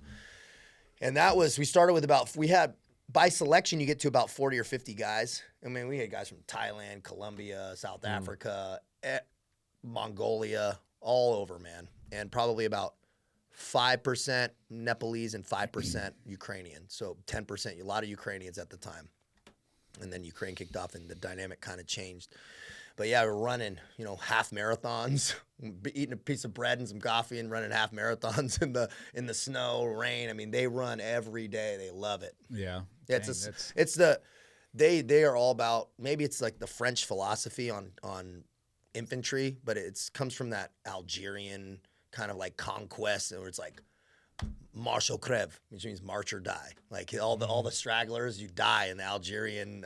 They tell you, hey, if you're in the back, you're gonna die. Yeah, keep up or die. And so, all about speed over security. So they're like, get light. They want light soldiers, light everything, and just move fast. And so we would do like our Kepi Blanc march back from the farm. I mean, 60, 70 kilometers in a couple days. 2-3 days, just as kind of like, that was like in the first month, just kind of an introductory, like this is how we get down. And are guys quitting? No, like, well, it's like, well, I take that back. Probably 10% quit in that part, but they've gone through this weird selection that's kind of before that. Yeah. So where it's like, most guys that make it through that part are going to stay. And it's dudes who are a lot of time on their last leg. I mean, these are guys, I'll give you an example. We had this African dude from Kenya. Man, talk about humbling, running with this dude. I bet. But I don't know if people know, but getting a visa to France from Kenya is not easy. And so he goes, dude, I need to get out of here. I don't want to be here anymore. He's like, but I can run. And so he started running, and he became one of like their top marathon guys. And he just sought out a race that was in France or in Europe. And he goes, all right, I'll take it. And then he just didn't go and went in the Foreign Legion. It just never went home. Yeah, he just goes, all right. He didn't even do the race. So he just checked in. That's like that type of guy. That type of guy's not leaving. Yeah. Right? And so you have a lot of guys like that are just, I heard a guy, he walked from Romania, fucking hitched rides with no passport and showed up. And they're like, dude, you don't have a passport. They're like, but we respect that you're here. We'll take you. Yeah, I remember like the stereotype of the French Foreign Legion, when you don't know much about it, was like they take dudes on their last leg, criminals, whatever else they're escaping, prosecution from another country, so they go join. Have you ever read? I don't know why I love that. The book. Yeah, it's very cool. Dude, it's awesome. It's super unique. The Devil's Guard. Have you read that? Dude, that's one of my, hands down, one of my favorite books. Yep. Dude, some of the Legionnaire books, like I dove into the 1800s. I mean, the punishments back then. And so I was going in this going, what am I going to get here, right? And some of it was pretty brutal. I mean, the fact that you arrived there, it's some big medieval door that you just knock on, and then they say, get on the pull-up bar, take your hat off and get on the pull-up bar. Yeah, and it starts there. And you go down, and so there's some handful of regiments. They got a parachute, infantry, cavalry. So they're kind of like a one-stop shop. They have their own medical kind of piece. So they're really like a plug and play, their own cooks, admin, and all these things. And so they're useful for the do most of them have background drug addiction? No, I would say there's guys with crimes, but it's the whole spectrum, man. You got nerds from India that just want a better life, and then you got machine de guerre, machines of war coming out of some gulag in Russia that just need to get out. You have those guys too, who just want a machine gun, and to go. You have the full spectrum, and they need them all. They need guys to push paperwork. Yeah. And they need guys to, swing a saw, and they have and then you kind of get farmed out to the regiments. And I went to the mountain regiment, so we were doing a lot of stuff in the French Alps, and I had a lot of guys from Nepal. Man, I was getting my ass kicked. That was humbling up there. Oh, Oh, yeah. I bet. Dudes are smoking cigarettes like in Nepal. The guys from Nepal, just like, and I'm going, whoo. Yeah. What was the elevation? I mean, that's got to be. I mean, it's Mont Blanc. You know, it's like it's on the Italian. Valois is where the training facility is. It's on the Italian-French border, so it's the Alps. So I mean, 4,000 meters, 3,000 meters, something like that. Yeah, so we're up there, and you're doing stuff in winter and but the first deployment I get up there, I mean, checking in the regiment was humbling because, you know, now I'm getting hazed again, and there's a bar in every combat company, which you can imagine is dicey. I'm like, dude, how am I going to do this? But we just powered through and kept it moving, and I'm like, what's going to be this first deployment? Like, what do these look like? And they said, dude, you're at the Mountain Regiment, but we're sending you guys to South America. So they sent us to do like deep jungle operations in Guyane Francais, French Guyane, which is French territory in South America. Yeah, so we were down there for the first one. Wow. How was that? Awesome. I wanted to do jungle so bad. That's probably my favorite terrain of anything, is just methodical. People hate it. I love it. It's what was the deployment like? Blowing up gold mines. So there's like all these illegal gold miners coming up from the Brazilian border and drugs. And so they use the French Foreign Legion as like the executive arm down there to blow these things up. And so you have legal gold mines. And so, I mean, I was like, how many of these are going to actually hit? So they put us in this small outpost. We're kind of tracking like boats going by, but not too much of that. But we do these 14-day patrols inside. We'd hit a gold mine almost every day in different directions. Almost every fucking day. They'd have blow it up, smash it. You know, we'd have sledgehammers, and you know, you'd have all the heavy shit. So imagine they're giving me a lot of love, giving me all the heavy. Oh yeah, Navy SEAL, you want to carry this? They're like, hey, we got diesel engines in that mercury water. Why don't you go get it, Navy SEAL? You know, get something. I glow in the dark now, man. I swear. But we pulling out diesel engines, blowing them up, and it's, you know, it's weird because you can't wrap these guys up. They've got kids and families out there and men too, and they'll just run. But you're not arresting people. You're pretty much just burning everything in the ground, and catch and release because you got to patrol. You can't wrap them up. You know, do anything with them. Yeah, really. You don't have the authority to do probably, But even if you did, where'd you pick? So you can't control them, and so it's a weird. It's just presence patrols, and we'd come across guns, and there was the other gold miners have a little bit of an issue because, I mean, those guys are dying down there. It's like the Wild West. So how do you get the gold out, right? This small, like a legal mine, mind you. So they'll pull 700,000 euros out every couple weeks in some of these places. And they got like 8 guys working back in these small little mines.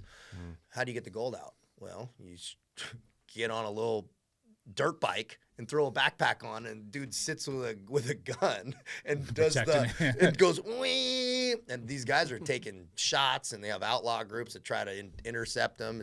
It's interesting what's going on down there, but it's an old penal colony, so it's an old French penal colony. And I've seen the movie Papillon. No, see that movie? Right. Yeah, it's got Dennis Hoffman. It's an old Dennis Hoffman movie. Seriously cool movie about French Guyane and the penal colony down there. I'll have to check that out. Yeah, check it out. It's a really good one, but it does a good job of kind of setting the tone of what it's like. So when you're on this deployments, right? You're doing all this stuff. Are you ever just sitting back like, dude, how am I, like, I went from this to this, and like, what was your attitude during that time? Was like, yes, this is exactly where I want to be right now, or is it still like, what am I doing? Nothing's the teams. Yeah. And I think that's a major piece of like nothing. I was still seeking external validation to like make myself feel happy. Yeah. And that's futile, as you see. It can be taken away from you. The pin, the tab, the uniform, dude. It's water. Really, at the end of the day, you need like a connection with this higher power. And I was starting to kind of recognize that happiness is a choice. Happiness is a weird word, but fulfillment is a choice. And I still hadn't quite turned that corner yet. I was still I still felt really sad about what I had lost, and like now I got no identity. I got a different flag on my shoulder. I had a lot of those, not so much working, right? But back at the regiment. Yeah, when you got time. Yeah, when I got garrison. The stillness. And I'm, some Romanians telling me to clean the fake plant and brush the, dirt off the fake leaves. I'm like having these moments. And that, when I realized that I'm a Legionnaire, former SEAL, I'm in here and I'm still not happy. Okay, maybe I go to this commando unit and okay. But what? Where does this end? Yeah. I'm late 30s now. Marching to chow, Yeah. no autonomy, just, and dude, I want a life, man. I want to make some money. I want to have a, wife and kids and be able to go to the beach when I want. Yeah. So What's that like starts. there? I mean, do dudes have like relationships with girls and shit on the outside, or is because it sounds like you guys are pretty encapsulated in everything that you do? And are you allowed to go out in town? Like, what's the lifestyle? Yeah, it's what's actually the a really good lifestyle? question because that's the piece that you don't know until you actually get there. So I was on a really isolated base. Now a lot of guys, so you don't have like freedom of movement in and out of the base. It's very locked down, right? And so, but you get weekends off. Now, you're not technically, they don't recognize dependents in your first 5 years. You have to live on base. They don't recognize dependents. You can't get married. You don't even have a real name. Gotcha. So what are you going to do? So all that stuff is, and you're not making money, right? You're making basic infantry pay. It's pretty comparable. And on deployments, it actually is not bad. The French do a pretty good job about that. But you have weekends off, so guys have girlfriends or whatever. I had this Bulgarian girl I was dating, who's actually a tattoo artist, so it worked out pretty Nice. good. And so I, guys find their little niches, and I'm like, dude, I got to get a gym. I found all that stuff. Is like I found my gym I would go to on the weekends, and like I had my like little. But 9 months out of the year, I was gone. It's kind of like being a team guy in the sense that you're training, or you're got gate duty, or you're traveling on work, or you're deployed, and you're so constantly in a transitory state. you're in this transitory state, and they give you a couple months off in the winter or a month off in the winter and a summer. French law, they kind of have to. After you go non-commissioned officer, though, right? You can do that in like your 4th year, or if you re-sign a contract, you go sergeant and whatever, then you can live off base. Then you can buy a car. So that's why it starts to go that direction. Gotcha. As far as like guys are going to stay in. They go the non-commissioned officer or senior enlisted, but then you have a little bit more latitude. Gotcha. So it can turn into real life, military life. You're still working a lot. You're still required to be there a lot. Yeah. But guys are married and have It's kids and possible, stuff. yeah. Yes, and guys who come from some country where they're making nothing, now you're making pretty decent pay, for in euros for what they're going back. Brazilians and Hungarians and stuff, dude. They live a pretty good life as far as, especially when they get to those senior enlisted. Well, it's all in perspective. So you Depends go on those- where you came from. You get to those senior enlisted levels, dude, they're running every day. The actual flow is good. You wake up, you train. There's very few fat Legionnaires, which it's a testament to their culture. I mean, you are not soft. Sure, you got the little outliers, but I mean, you got 50, 60-year-old Legionnaires, dude, doing full marathon. Dude, they'd have us do full marathons. Like, hey, we're going to do, they call it petite footing, little running. We're like, how far? 13 miles, right? 20 kilometers or whatever. Like, damn, dude. But that's what they do. They just pride themselves on that lean, mean fighting machine. Yeah. But you start getting to that place where you're going, man, what's the end game, or how do you say it, the end state? Yeah, Dave, Like that's a good what's- end game. Yeah. Well, where does this go? Yeah. Yeah, and so Ukraine kicks off. And so I'm there. There's a former Marine there with me. He's the other American in my combat company. And he goes, dude, I'm leaving. I'm going to fight in Ukraine, right? And so I go, all right. I go, dude, you're almost done, Like, he goes, no, I'm going. So a bunch of guys left to go fight. And so now I'm in this position. So I got a bunch of guys there and I'm going, okay, I want to finish my contract here. I don't want to just kick rocks, So I'm like, okay, let me just buckle down here, finish this up, and then maybe I'll contract in Africa. 26 countries in Africa speak French. That's kind of why I went there. Yeah. Was that I can maybe do whatever, diamonds or who knows. This episode is brought to you by the one and only Firecracker Farms. If you guys have been following me, you know from day one I've been a huge advocate of this product, not only because of its great flavor and the spice it adds to my food and for the health benefits, but because Alex, the owner, is just an incredible human being. And when I support a product, not only do I look at the product itself, I look at the person behind the product. Alex is a patriot. He supports veteran-owned organizations such as Op 300 and my nonprofit, the Pipe Hitter Foundation. So if you guys are looking for a great product, definitely go hit the link below on the sponsor link and go try out some. And if you like it, please like, tag, and do a post for them. All right. I appreciate your guys' support. Thank you and God bless. But I go, where does this end? It's that. What's the end state here? If what I really want is at some point to have some level of autonomy and not necessarily be living in shitholes my whole life and alone. And it's like, there's this like, man, what's this next kind of badass thing I could do to like feel tough and good? But there was like from how people view me, not what I actually wanted at this point in my life. It's like, nobody gives a shit.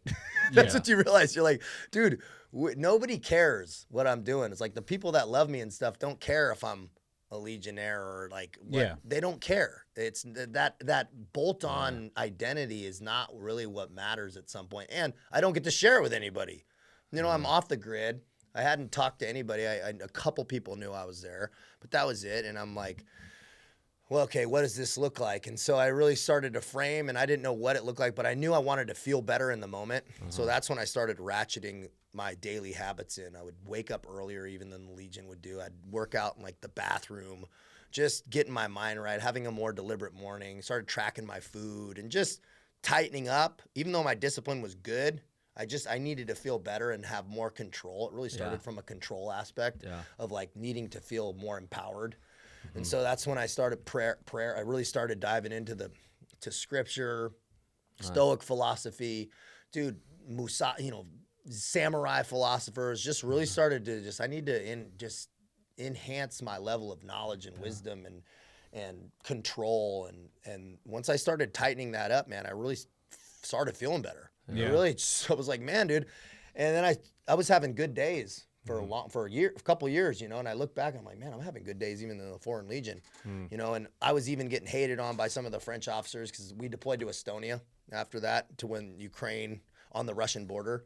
We're with the UK, Danish, and the Estonians, and we're the French contingent. And dude, rolling out with T-82 tanks as far as the eye can see, you know, just huge movements and flexing, not hot operational stuff, but just flexing on the border, blowing shit up. Presence patrols. It was called the Enhanced Forward Presence Battle Group, and they had one in Germany, Poland, I think, and then Estonia, kind of along that Russian edge. But it was cool, man, because I would be having these good morning processes. I'd get up, go work out at the gym, and the French officers would get mad because I'd wake up and like make a little noise, you know, and they'd try to put me in jail, you know. They'd try to be like, I don't care, dude. I'm getting up and working out, you know. But you had some other hard dogs from, you know, some of those Eastern Bloc countries that were down to work out and do all these things. And some of the commando guys were there with us who were great. So I was started to really feel good about, and I was getting promoted now and going to promotional. So I had multiple deployments under my belt. And so things start to kind of relax on me a little bit. And so that's when I just started training and going to this next workup, and they send me to a mountain team lead course. And I tore my medial calf muscle in like selection way back, and I just kept running on. I'm like, dude, I cannot get rolled back in the Ford Legion and be like in the hospital here. I'm like, I don't care. I'm like, my legs gotta fall off before. So I'm like running all these things, and it's still all deformed. But now I'm pushing the pace up here, and I'm like, dude, I gotta get this thing looked at. And so I go, dude, I gotta go down, you know. And so I skied down, and I kind of was weird. It was like I felt like something was turning, like I was done or something. I don't know how else to describe it. Like your life was taken. Yeah, like I felt like, dude, I was just done with it. The only way I can describe it. And maybe it's like a football player when he just knows he's done with this part of his life. That's what it felt like. And I'm just done, dude. I just don't have this desire to keep pushing on this thing. And so they sent me to a hospital. I'm in this French hospital for like 6 weeks. They have no idea. It's like trashed. My calf's trashed. Like, how are you walking, let alone like, but I'm like, it's a 3-year-old injury. I just didn't tell them that, you know, but I needed to get it documented. So in there is when I start kind of thinking, I'm like, man, I was suicidal in my truck and, you know, 5 years ago. And now I'm feeling pretty good. I kind of want to share my story about where I'm at. And that's when I opened my little Instagram, and I just kind of posted like, hey, here am I at, because they didn't really have any rules against that necessarily. So And I just started sharing my story, and I shared it on YouTube, and I got a flood of emails from Marines and guys like, dude, because I was honest. I was like, dude, I was thinking about killing myself, and here's where I'm at. And I got a lot of emails from guys who were like, dude, I was sitting in my car with a gun, and I saw your story, and I decided not to, man. I really appreciate you putting that out there, like hundreds. That's awesome. And I really felt like I was on to something, or at least I was fascinated that my story really helped guys like Where that. did you put this out on originally? I put it out on YouTube. Okay. So I would put it on YouTube, and I was in uniform, right? Yeah. So how did that go? So this is where the kind of why I'm sitting with you, you know, is they don't, a lot of Legionnaires have, it's not like being in special operations or something, right? A lot of Legionnaires have Instagrams and social medias and stuff. Yeah. And so it's allowed. It's allowed. They have guys, but they don't want it to get millions of views. That's the issue. And so it got 1 million views or something on my first couple posts, and it's pretty much their NCIS calls me and goes, and what it's weird because they called me, and actually Bowman was in France, and I was with Bowman. Okay. Yeah, it was a great Bowman, and he was we were at a winery or something, and I had 3 days off because I had a doctor's appointment, and they called me and they said, hey, enlève tout cette merde, you know, take it all down. They'd yell at me in French, and they're like, and you got to come in here on Monday when you're supposed to come back to work. I said, okay, cool. And and I had this moment where I go, oh shit, you know, and NCIS is breathing down my neck in French, you know, and then they call it DPLEG or DPLG. I don't know if they could be any gayer than American NCIS. Oh yeah, they can. Yeah. Yeah, they can. They can be more pissed at least. Yeah. And you know what? I had this moment where I said, okay. So I actually was fighting back administratively, but I really felt like I had a purpose with this. Like my story was in purpose, and I wasn't pulling it down. I just was not pulling it down. There was momentum going with it. I wasn't pulling it down. There was just, and that is not going to work out well when you're pretty much saying no to the French general. And so I got a lawyer actually, and so I'm away from this weekend. I call a lawyer. I'm like, well, what is, like, because they can put me on food discipline. You know, they have Legion jail, which is technically illegal, but they'll put you on. They're like, and they told me we're gonna put you on back to back 30 days jail sentences or we're gonna and then we're gonna kick you out. So you're getting kicked out regardless if you don't take it all down, or you know whatever. Yeah. So I go, okay, and that Sunday night, I get a call from a dude who's actually a South Korean who's trying to get in special operations, and he couldn't get a green card, so he went to the Foreign Legion from prior a guy in the South Korean military. And he goes, dude, they just ransacked your room. He goes, this was the night before. And this is what changed. I've never told anybody this part of the story. This is what changed my whole dynamic on it, right? Is I get that call. They go, dude, they went in your room thinking I was there to check in the next day, but I had already made the decision that I was going to wait till the Monday morning. And they go and trashed my room, locked everything up, so I couldn't even get in there and get my stuff if I wanted. I had to go check with them first. Yeah. I happened to have my passport and all my shit with me. Just by fucking chance, I took it that weekend.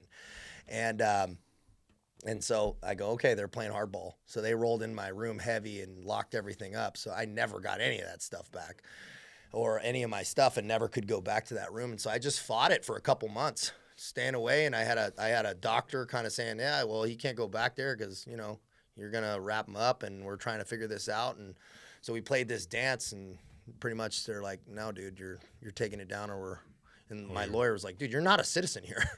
You're nothing here. He goes, dude, they could totally fuck you. He's like, do you even know what you've signed when checking in? I go, no. He goes, it's all in French, bro. They're not translating stuff for you. You know, when they're like, sign this, get out of here. He goes, dude, they can, it's the Legion. It's a completely different animal, you know? And so you get a lot of gray area there. He goes, dude, I suggest you get the fuck out of France, man. So he told me, yeah. So that you just bounced? Yeah. Without even like, hey, I'm out. Yeah, I was in comms with him. So I was in comms with my commanding officer, and I said, dude, I'm not coming back there, and I'm not taking it down, you know? Yeah. And so this is what's going on. And I had 6 months left. So I had 6 months left. I'm pretty much on my twilight tour. I'd already made the decision I'm not going to re-up. And so I'm moving trucks around pretty much, you know, doing that type of thing in the vehicle pool. And I liked the job. I actually liked what I was doing, training. I could work out. I was in a really good flow. But they're like, dude, you're going to break your contract. Just don't say anything bad about the Legion. I never have. I actually have a whole respect for the Legion and what they do. And I was like trying to finish up there, but it was, I say, you know, life's not fairy tales, man. Like I had this vision of being able to like walk out, you know, being happy about how it all, and it just did not, you know, it did not work out. And I go, life's not a fairy tale, man. When you made that first post, when you were getting looked at in that hospital by the doctor, and you started getting those inquiries in of going, hey, I'm a Marine, I'm in my truck, you know, with the gun, and heard that post on YouTube. Yeah. And man, it stopped me from killing myself. It was that when you started getting that coming in and the views on it, was there a sense of, oh man, this is the real purpose? This is really why God has let me go through all this stuff, is to help people with it? It felt like a door opened up, Dave. It felt like I was just sharing what helped me. I'm like, dude, here's how I eat.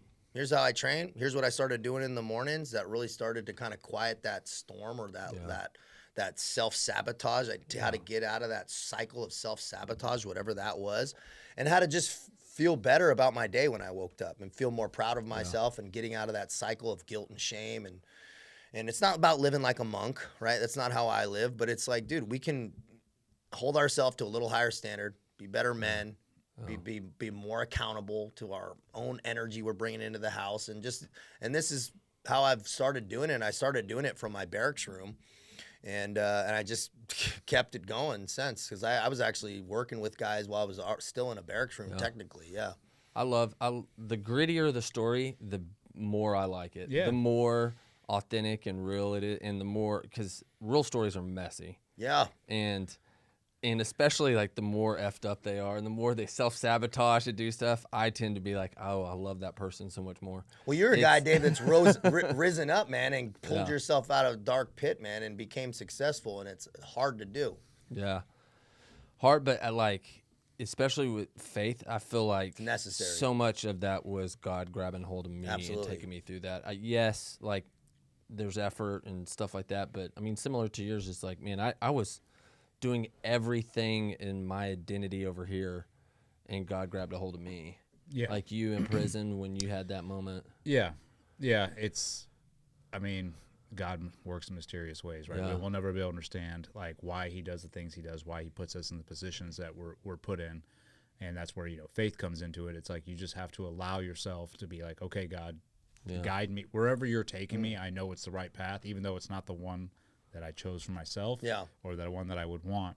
But what I like about your story, and just, I mean, even as you're going through the French Foreign Legion, and you're like, it's, you know, it's a suffering life. It sounds like, right? Like you're going to get up and suffer every day, which I think we're drawn to. A lot of the times. Yes, it's like I had to break that habit. That's Eddie's love language. Well, and that's a habit I've had to break since I've been out, where it's like I don't feel purposeful unless I'm suffering in some form or fashion.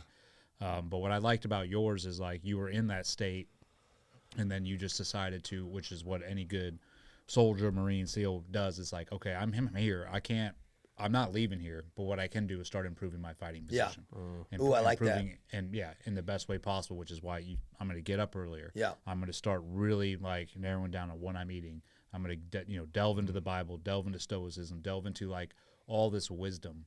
Right, because at the end of the day, it's like I'm still going to be here, but I'm going to be a better person for it at the end of the day.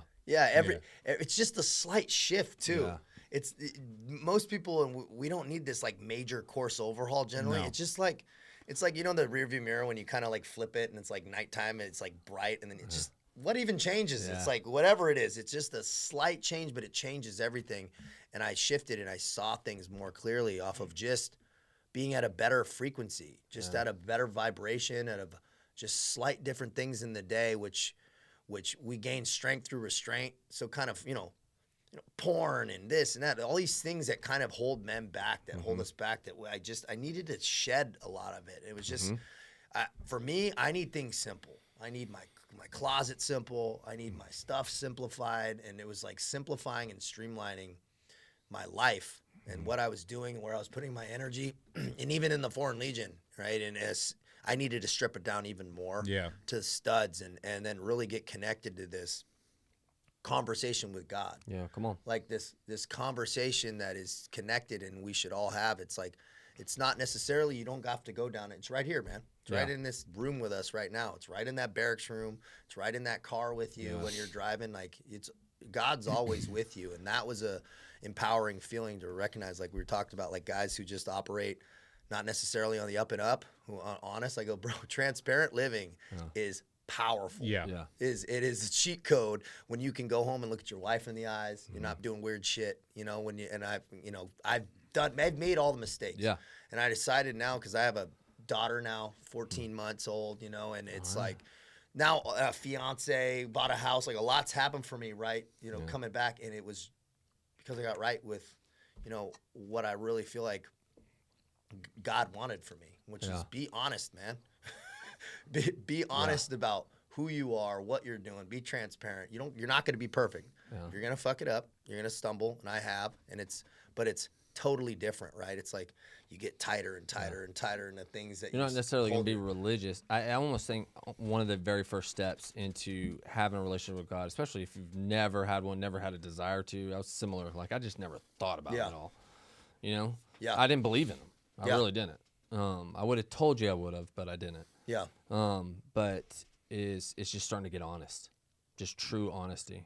Yeah, it's just cool. starting to get honest. And when you start to get honest, like I believe the truth will set you free. God whispers, doesn't shout. And so a lot of times the noise needs to be quieted. It's like, take time in the morning. Like, turn your fucking phone off, man. Don't look right at it. Don't be reactive, and get yourself some time, especially as men. I think I found that people ask me, like, what was probably the most helpful thing? Getting up early. Every day. Like that has changed my life. It recalibrated my cortisol or something on a different level. It just got me in a better frame, which totally shifted the frame and the deliberate nature of my day. That has changed everything. And if anybody watching, man, if you want to start on the low hanging fruit, get up early. Get up earlier than you want to, and make sure nobody else in the house is up. Ideally, get up before your wife. Get up before everybody, so you got time to think, man. As a man, I think you need that time. I mean, that's the one practice, and I've talked about it on here. I don't know how many times. That's the one practice I've because I've always gotten up early, right? Yeah. Like even at the team. Yep. You'd be in there. Yep. 5 a.m. I'd be in there running the beach or whatever. Yep. And that was like my time, but that's not a very good useful. Like it is good. It's different. like cool, man. You're working out and you're getting ready, but like a good use of your time in the morning is sitting in stillness. Yep. For a good 30 minutes. I read my Bible and then I'm just waiting, like, what is going to come to me in this stillness, For the download. And that is the hardest thing for guys to do, especially guys from our career paths, right? We're like very like, what's next? Let's go. I get way more out of that than anything else. It like you said, it does do something. It resets you. Yeah. So you can be the leader that you're supposed to be in the household. It's like I no longer have all this stuff clouding my judgment. I don't have things where it's like this, I need to go, get this done today, right now, and nothing else can be in my path. It resets me, and that way when my wife and kids wake up, I'm in a better mood. I'm like ready to take on the day, help them with whatever they need to take on the day, and they can see it. Because for so long, I mean, from my own personal experiences, I was getting up every morning, and it was like mission focused, like, you guys are set aside. I'll help you when I can, but this is what I'm driving towards. Yeah. And it affects your family, like your mood as a man. And this is what I tell dudes. I'm like, you run the household. Oh yeah. There's that saying, happy wife, happy life, right? Like, dude, you're the one who sets the mood. Absolutely. Like, you're the reason. Everyone knows when dad's mad. Yes. Or not in a good mood. Exactly. Everybody knows. And it affects your wife and it affects your kids, right? Yeah. Happy wife, happy life. You are what makes your wife happy. Yep. And if she starts looking in other ways to make herself happy because you're not doing it, that's when stuff starts 100%. down. Yeah. Communication breaks down.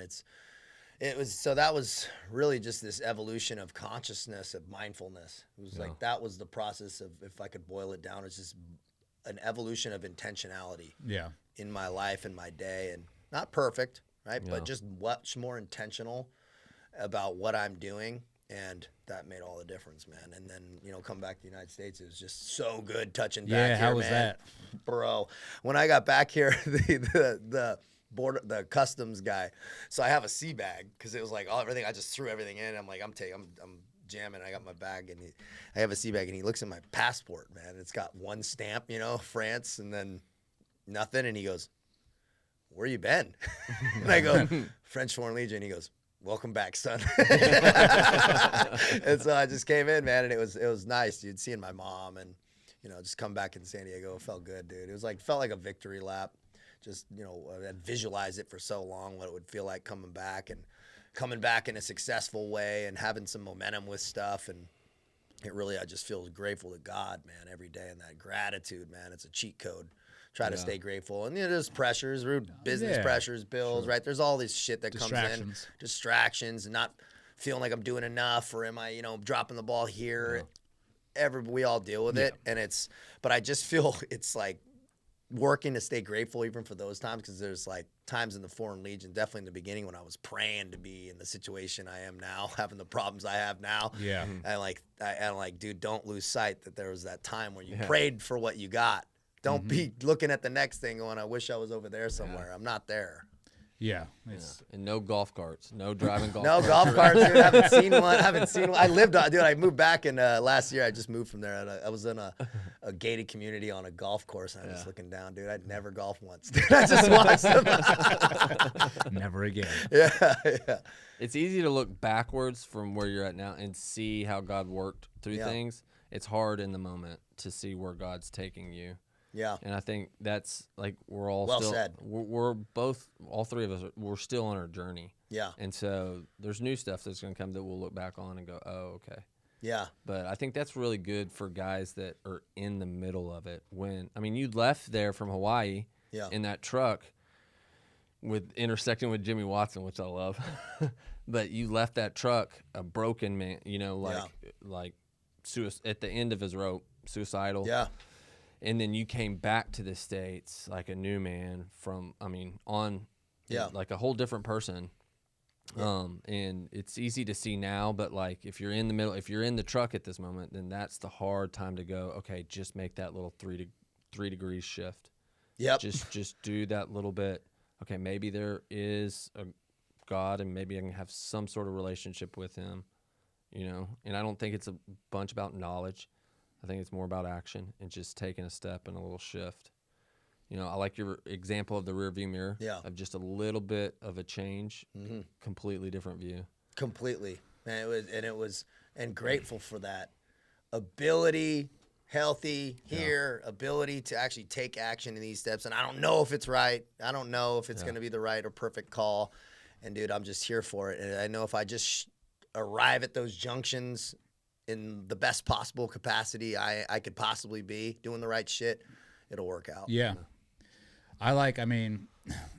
Dude, your story, I love your story, man. Just like everything that you've been through, especially being broken down. Yeah. I think you've been broken down a bunch of times, right? So like, even I'm going through it, you know, Buds does a great job of breaking you down, right? You can't fake who you are in Buds in first phase, right? Especially during Hell Week. You know it, like, if someone's true character is going to come out eventually, right? Yeah. And that's when you're the most transparent, which is where that brotherhood really forms, because we're like, okay, now we see each other bare bones, like, this is who you are, this is who I am, right? But then as you progress into the teams, it can get distracted from that, right? And you can start getting influenced by other outside sources or this or that, and there's tons of guys that go that route. I'm one of them. Like, I was distracted by outside sources too, and you can start losing yourself a little bit. How you were from where you originally started, right? From wanting to be a SEAL, and so you went through all that, and then I love the fact that you were, you know, in Hawaii, and you're like, dude, I'm either going to end it or I'm going to start over again and start, you know, try to form something new. But you had to be broken down again. Yeah, it's like you went to the French Foreign Legion. They broke you down again, humbled you, like, you know, like you said, it was, you're scrubbing toilets, you're doing all these things, but that is what God does to us. Yeah. I truly believe that. It's my favorite quote ever. This pain will serve you well. Yeah, I used to tell people that all the time. So I got that sent to me when I was in prison. Yeah. There was another SEAL named Keith Berry who was charged with rape, and he was innocent. Dude, I heard that guy's story. That's powerful, man. It's insane. And so he just sent me one card because he was in the same brig that I was. And he was out by this time. Yep. Yeah. And he was like, this pain will serve you well. Damn, dude. And I had that up. I'm like, now, you know, that is my mantra on anything. It's like anytime you're going through some kind of struggle What's my favorite quote in the Bible? Count it all joy when you fall into various trials. It's like, okay, because life is going to throw stuff at you no matter what. You can go ahead and try and lead the most mundane, complacent life. Life will come at you in some form or fashion. And if you are not prepared to take on what life throws at you, you don't have the correct mindset, then yeah, it'll defeat you. But if you look at each challenge as it comes, like, okay, I am going to grow from this. I'm going to become stronger than I was before, which is, we're talking about just even what happened to me, it's the biggest blessing in my life, man, because I already knew I was a strong individual. I knew I could take whatever physical, you can do whatever to me, dude. I'm not going to quit. I'm always going to like rise to the occasion when it comes to that physical and mental portion of what the military throws at you. But then the scenario that I was put in where it's like everybody turned on me, that I was, it's the betrayal. The betrayal. It was a lot to deal with, but at the end of the day, man, I was like, dude, I'm way more stronger now than I could have ever like dreamed of. Your meter moved. Yeah, and it's like, and I'm gonna stay pegged at there. Yeah, and that means going through other trials. Like, life's not gonna be perfect from here on out, but it's like if you have that mindset of like, okay, great, I'm in a shitty position now, but I'm going to get through this, and I'm going to become stronger on the other side. And the cool thing, what I like what you're doing, which I think is what says the most, is like you're not just taking your victories and being like, well, cool, I made it through all that. You're passing that knowledge off onto others, right? Which is where you did that YouTube video and you started seeing people like, dude, you helped me get through this. That is why God leads you through these like deep waters. It's like, I know you can swim. Right. But we're going to see how well you can swim through this and this and this. And then are you going to be able to teach others to swim through the same waters? It's just perspective shift. It's helpful just to show guys, dude, I know this sucks, but I promise you, just check it, look them out. You're not out of this. You're never out of the fight, man. I get the chills because it's, dude, you're not out of it. Just keep moving forward. It sounds so cliche. We hear it a lot. No, but it absolutely is the truth. One step forward, wake up a little earlier. I don't care if you just lost your wife, your job, your this. You can get it back if you want it. Right? If it's meant for you and God, but you got to start doing the right things and just you got to meet God 51% of the way type thing. You have to put it's not going to be slid under the door for you. Your life and that intentional man, that deliberate man, you got to build it every day. Well, I don't think success is, hey, you're $50 million net worth, you live in a country club, and you drive around a golf cart, and blah, blah, blah, blah, blah. No, I think success is, man, you're in a position where God is of maximal use of helping other people. Absolutely. I think that is, and you see that with Eddie. I mean, I could tell you stories about guys coming up to Eddie and being like, hey, I was going to kill myself. And, like I heard it's the reason if you can make it through that, dude. And it's and that, I mean, that's a humbling thing to hear from guys too, especially when I'm sure when you share your story and guys come up to you, you're like, holy cow, like I'd never in a million years been like I would have that type of impact on somebody, right? And so when you start hearing that things, that's where it's like, dude, I'm going in the right direction, right? I'm moving in the right direction. I'm helping others by what I'm doing, but in order to keep going in the right direction, I have to maintain a steady, strong relationship with Christ, and like pretty much let go of my own like ambitions and like, okay, what do you want me to do with this? Come on, and just listen. Come on. It's the reason we started the podcast. Honestly, that's what I was going to ask you, Dave. What was the catalyst? Me and Eddie both were like, hey, we both value the same thing: honest, authentic conversations and really people's stories. Right. And so it was just a platform for me. Is like, I'm not going to do anything that's not a platform. That's what I build, is platforms. But for people's stories, it's just a platform so that people's stories can end up impacting other people, and God used that in however He wants to use that. Right. And just putting it out there. And that's really our why. It is 100% our why. We make no money from it, right? If anything, it's just expensive time and actual money, but it is. It's a chance to have authentic, cool conversations, hear people's stories, and then hopefully, like, people will be listening to your story right now, and they're like, holy shit, and they'll be able to get something from it and add it onto their life in a positive manner. It's not Christian. We're Christian, right? But and it's going to come out authentically. Yeah. But there's no purpose of like, okay, you know, when you hit some biblical points or blah, blah, blah, it's just real honest stories, and faith comes out naturally. I love that, you know, you don't tell people what to do. You show people where to look to find the answers. Yeah. I think that's kind of what God does, and God says, never told me what to do, but showed me where to look to find those answers, man. And I think that self-actualization, you know, you develop these skills, these experiences, wisdom, these failures, and then you transcend self. And you transcend self. That's where the purpose and the fulfillment comes in. Yeah. You self-actualize to the grave, you jump in your money like Scrooge McDuck by yourself. Yeah. I mean, we know people like that who just aren't happy, and they'll reach out and they're like, well, the next step of success is building your community, your family. Start with yourself, then your family, then your community, and then ideally it kind of grows out from there. And that's, as we know, man, you see what's going on culturally, the culture wars, and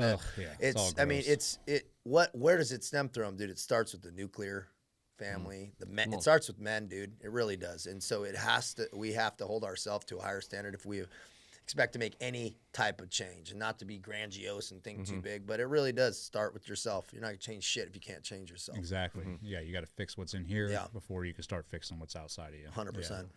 How's the so with the coaching and everything now? How's that going? Are you like enjoying that? Is there like a lot of clients? Like, yeah, man, it's been rocking and rolling, dude. I did a million the first 2 years, so it's done pretty well, man, dude. Right. And I'm pretty much a one-stop shop. But I'll do I'll speak in prisons though. I'll do stuff for free, and I'll speak in prisons and just show guys that there's a light at the end of the tunnel, and I don't pound faith and stuff, but there's faith interwoven in my path, and and I just let guys kind of feel that and kind of see that, and that's now awesome that you go to speak at prison. I go speak at the one here every once in a while. It's amazing because first it just allows me to kind of get that energy exchange, and just be like, dude, just start getting right now, man, and this is all just going to be a temporary time of compression, and then an inverse time of expansion if you do it right. And then I'll do work with some corporate executive performance guys who just want to tune up, get some outside perspective. I say, fighters don't go into a fight without cornermen. There's a reason. Best fighters in the world have cornermen. Why? Because you can't read the label when you're in the jar. And like I have people from the outside that poke holes in my game that on a business side or coaching side to be like, dude, I don't know technically what to do here. There's so many taxes. I mean, think about how many you want to outsource counsel. And so that's high performers, from guys getting out of the military or I have middle-aged women on my program that I just tweak their macros, get them dialed in, everything's tailored. I do everything one-on-one. I don't do like classes and stuff or group. Good. So I just find the connection. So I 6-7 hours of Zooms a day, man. I'll start in the morning. That's what I was going to ask. Like, I structure it 6 in the morning to about 10. I wake up about 4 just to kind of get my stuff done. I'll take a break, go work out with the family, and take the girls out and do that, and then I'll come back and do a couple more hours, and then some stuff in between, But that's pretty much, I do that six days a week. Then I take Sunday. I kind of might do a call or two if I have some overflow or someone needs to reschedule. But then I go to church or something, Yeah, with the family. Sunday's your day. Yeah, Sunday's kind of my day. I kind of wind down. I find that to be I look forward to it, man. We call it Lazy Sunday. I love it, man. Lazy Sunday. We're not doing anything today. It's like a day of reset. You need it, dude. Dude, you can't redline a Ferrari all the time, man. You got to put it in the garage, man. I like putting it in the garage on Sunday, man. And that rhythm, like life should be a rhythm, and your day should not feel so frictiony, man, and just rhythm in nature, man. And that's kind of how I do it. If people want to get a hold of you, what's the best way? Best way is website, taylorcavanaugh.com. That contact form goes right to me, so I don't outsource anything or kind of AI stuff. I've kept it simple for right now. I like it that way because I also like to see guys come through the pipeline from the beginning, and so I know what I'm getting. My YouTube, Taylor Cavanaugh, where I dive into some deeper everything. One stream of consciousness. I don't press edit. I don't stop. I don't redo things, and so I have probably about 250 episodes you'll see from me in the barracks room to all the way. I've done 2 episodes a week, never missed yet. And that's through a lot of change, but I made the promise to myself and that I was going to do that, and I'll do gym sessions and stuff with different guys. And then my Instagram, Taylor T Cav Official, which I'm try to be Johnny on the spot with the DMs and stuff, but just trying to be responsive and just see where guys are at. Everybody needs something a little different. Some guys want to tune up the body. Some guys just want help with their schedule. Some need to help with goal setting, visualization, mindset training. Just, where do you want to go? What port are you trying to sail to? No wind's favorable. Like that old Stoic line. Yeah. If you don't know what port you're sailing to, it's really important to get it clear. And then we start with the body, and then we kind of start building out from there. What I like about that is to customize, because it's not, hey, fit you in this box. No, most people can't be fit in a box, and it's like you have to like the stuff too. You try to get somebody to train who's, if I want them to run, I'm like, hey, go run 10 miles a day, but they hate running. They're not going to do that. I don't like to think of it as a program. Let's build you a plan that this is what you do now. Yeah. This is who you are now at a deeper level, Dave. It's like putting your feet on the ground in the morning first. What does that say about you? It's like creating this new identity, and I think neuroplasticity, things start to heal when you really start to change your habits. We are what we repeatedly do. That it's so true, man. You really you want to become that savage, man. You want to be stoked on your life, waking up like you're not a fake cheerleader, that we all know that that's not true, but be like, man, dude, I'm fucking ready to get it, man. Let's do it today. I want to be, it might not be perfect, but I'm happy and for the opportunity to get after the day a little bit. Yeah. Come on. You find a lot of guys that are reaching out like are kind of like unfulfilled in their lives, and what do you think that for most of the guys that you're talking to, what do you think that stems from? Dude, that's a really good question. The hardest guy, I would say, tell you my hardest case. The hardest case is the guy that's got the success in the family and is kind of physically fit, but still is having the problem, right? Then it's a spiritual problem. Yeah. That's the truth, is you can't get around that, man. You're not a skin sack walking around. We're connected on a very deep level, and won't get into all this. I don't need to explain it to somebody that knows, right? They got the wife, they got the kids, they got the job, career. Yeah, dude. I go, your purpose is being a great man. That's your purpose, right? Your purpose is you're leaving something on the table somewhere, right? So start with the punishment. And I don't mean that in a good way, but you obviously aren't pushing yourself hard enough. Scratch the surface up, right? And that might be in a physical sense. You might be coasting. We're either getting better or worse. There's no coasting really. And, sometimes, you'll push the pedal to the metal a little bit more, and sometimes you got to throttle down. But if you're not feeling fulfilled, then we got to start pushing the pace a little bit. So then it kind of unlocks some doors, and that's a spiritual door that kind of needs to be unlocked, where you realize you're like, dude, you're looking for purpose over the horizon. It's right at your feet. Look down, right? And that's I found that to be true in that barracks room, dude. I'm like looking over here, and I'm like, dude, it's right in this room. Yeah. Like, well, it's a choice. Yeah. That's why I asked that, just because I was doing, what was it, the Patreon thing for a little bit. The Zooms. And I was having, Zoom calls with guys, and I remember I was just blown away at how many guys were so insecure or about their own lives. And they were, they're looking for other men to lead them. And I'm like, well, that's your first problem. Is you're looking towards other men who are just as imperfect as you are to tell you what to do. I'm like, you know what to do.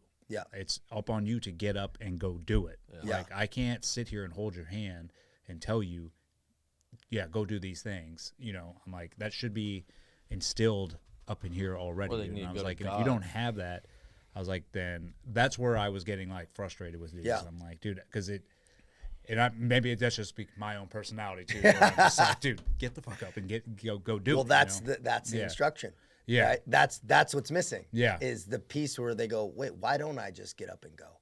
Right? Yeah. Because I'll work with guys. I don't stay with them forever. Like, the idea is you get somebody across the river, right? And they can kind of they can do it. It's like you need to shake the tree. And I think what you're just doing, you're like, no, man, you have to do the work. There's nothing. There's no secret sauce. There's no secret button here. You got to wake up and actually do it, and grab the nuts on your own life, and stand up and kind of start doing this thing and leaning into it. And some people just don't. Food. It's training. Like, some people just don't actually know what actually I do, right? And that makes sense. It's like when I started training for SEALs, is I had no idea people could do like hundreds of pull-ups in a workout. Like that was, I'm like, what? It's like your law of exposure. Once exposed, you can't be unexposed. And so like for you telling them that might be the exposure they needed. Just the reframing. Yeah. And that's really what a lot of it is. Some guys don't need a lot of they just need to hear that thing. They go, wait a second, this is mine. Right. And so I got to make the decision here. And it was just that slight little switch. Deviation. Yeah. That slight that they need, that gives them a reframe. That coach that tells them a different technique on a jiu-jitsu mat or something like, and you go, oh, it's that. And that's what I think the piece is it's just that one thing. Some of them would be, and some of them are so funny. I miss watching you on those things. Because Eddie's like there's, John from accounting, 9 to 5, and he's like, yeah, my Daniel's defense 5'5", 5'6". I've been shooting it out here. It's almost like they're trying to. They're so lonely, I think, honestly. Like, they're like, oh, this is a really cool Navy SEAL guy. I want him to be my friend. And they're like, and to me, it was just shoot the shit with you. It came off as, and I see it in a lot of men. It's like this insecurity of, oh, I didn't do enough, or I can't stand well, I didn't do what you did. And I'm like, dude, none of that matters, man. Like, yes, you've done more than I did on some other aspects of life. I guarantee it. Yeah. Like, and that's where it's this. It's like, I don't know what it is, and I think a lot of it is because of the social media and phones, and guys are looking at like all this other stuff, and then they're feeling insecure about their own life. And I'm like, like 99% of this stuff is bullshit. Yeah. Like, and they're not really supposed to meant to be like in a cubicle, Yeah. Right? And so there's a sense of like a primal sense of them going, okay, like, that's a man. Yeah, that's you're a man. a caged like, animal, dude. Yeah. You've been living in a cubicle, working 9 to 5s. Your whole body is like screaming to like, we need to go do something. It's just you are not allowing that inner self to like come out. You know what I mean? You're keeping it up because you feel insecure about it. I don't know. Well, dude, I'm lucky because most of my guys will want to program, and so I'll change their macros, have them tracking food. Like, I'll put them on like actual. And some of the dudes, I'm like, bro, you need to go box. Certain things. Like, you need to go get hit in the face. You need to go hit in the face. Yeah. There's guys that all structure in the way. I'm like, dude, we need to get your combat. You probably have sports some going guys up. that have never been punched. Just shifting it a little bit to where they're like, damn, dude, what you do to make money doesn't have to be your purpose. Correct. That's the other piece too. I go, bro, just make your pesos, man. But your purpose is being a great man. Yeah. Your purpose is being an example in whatever capacity. So that's why, dude, I don't care if you're kind of poopy pants about some shit. Get up. Yeah. Set an example that you do things that you don't necessarily want to do. That you're tough, man. Tough it up a little bit about your day and what you're doing, how you eat. Make shit a little bit more Spartan.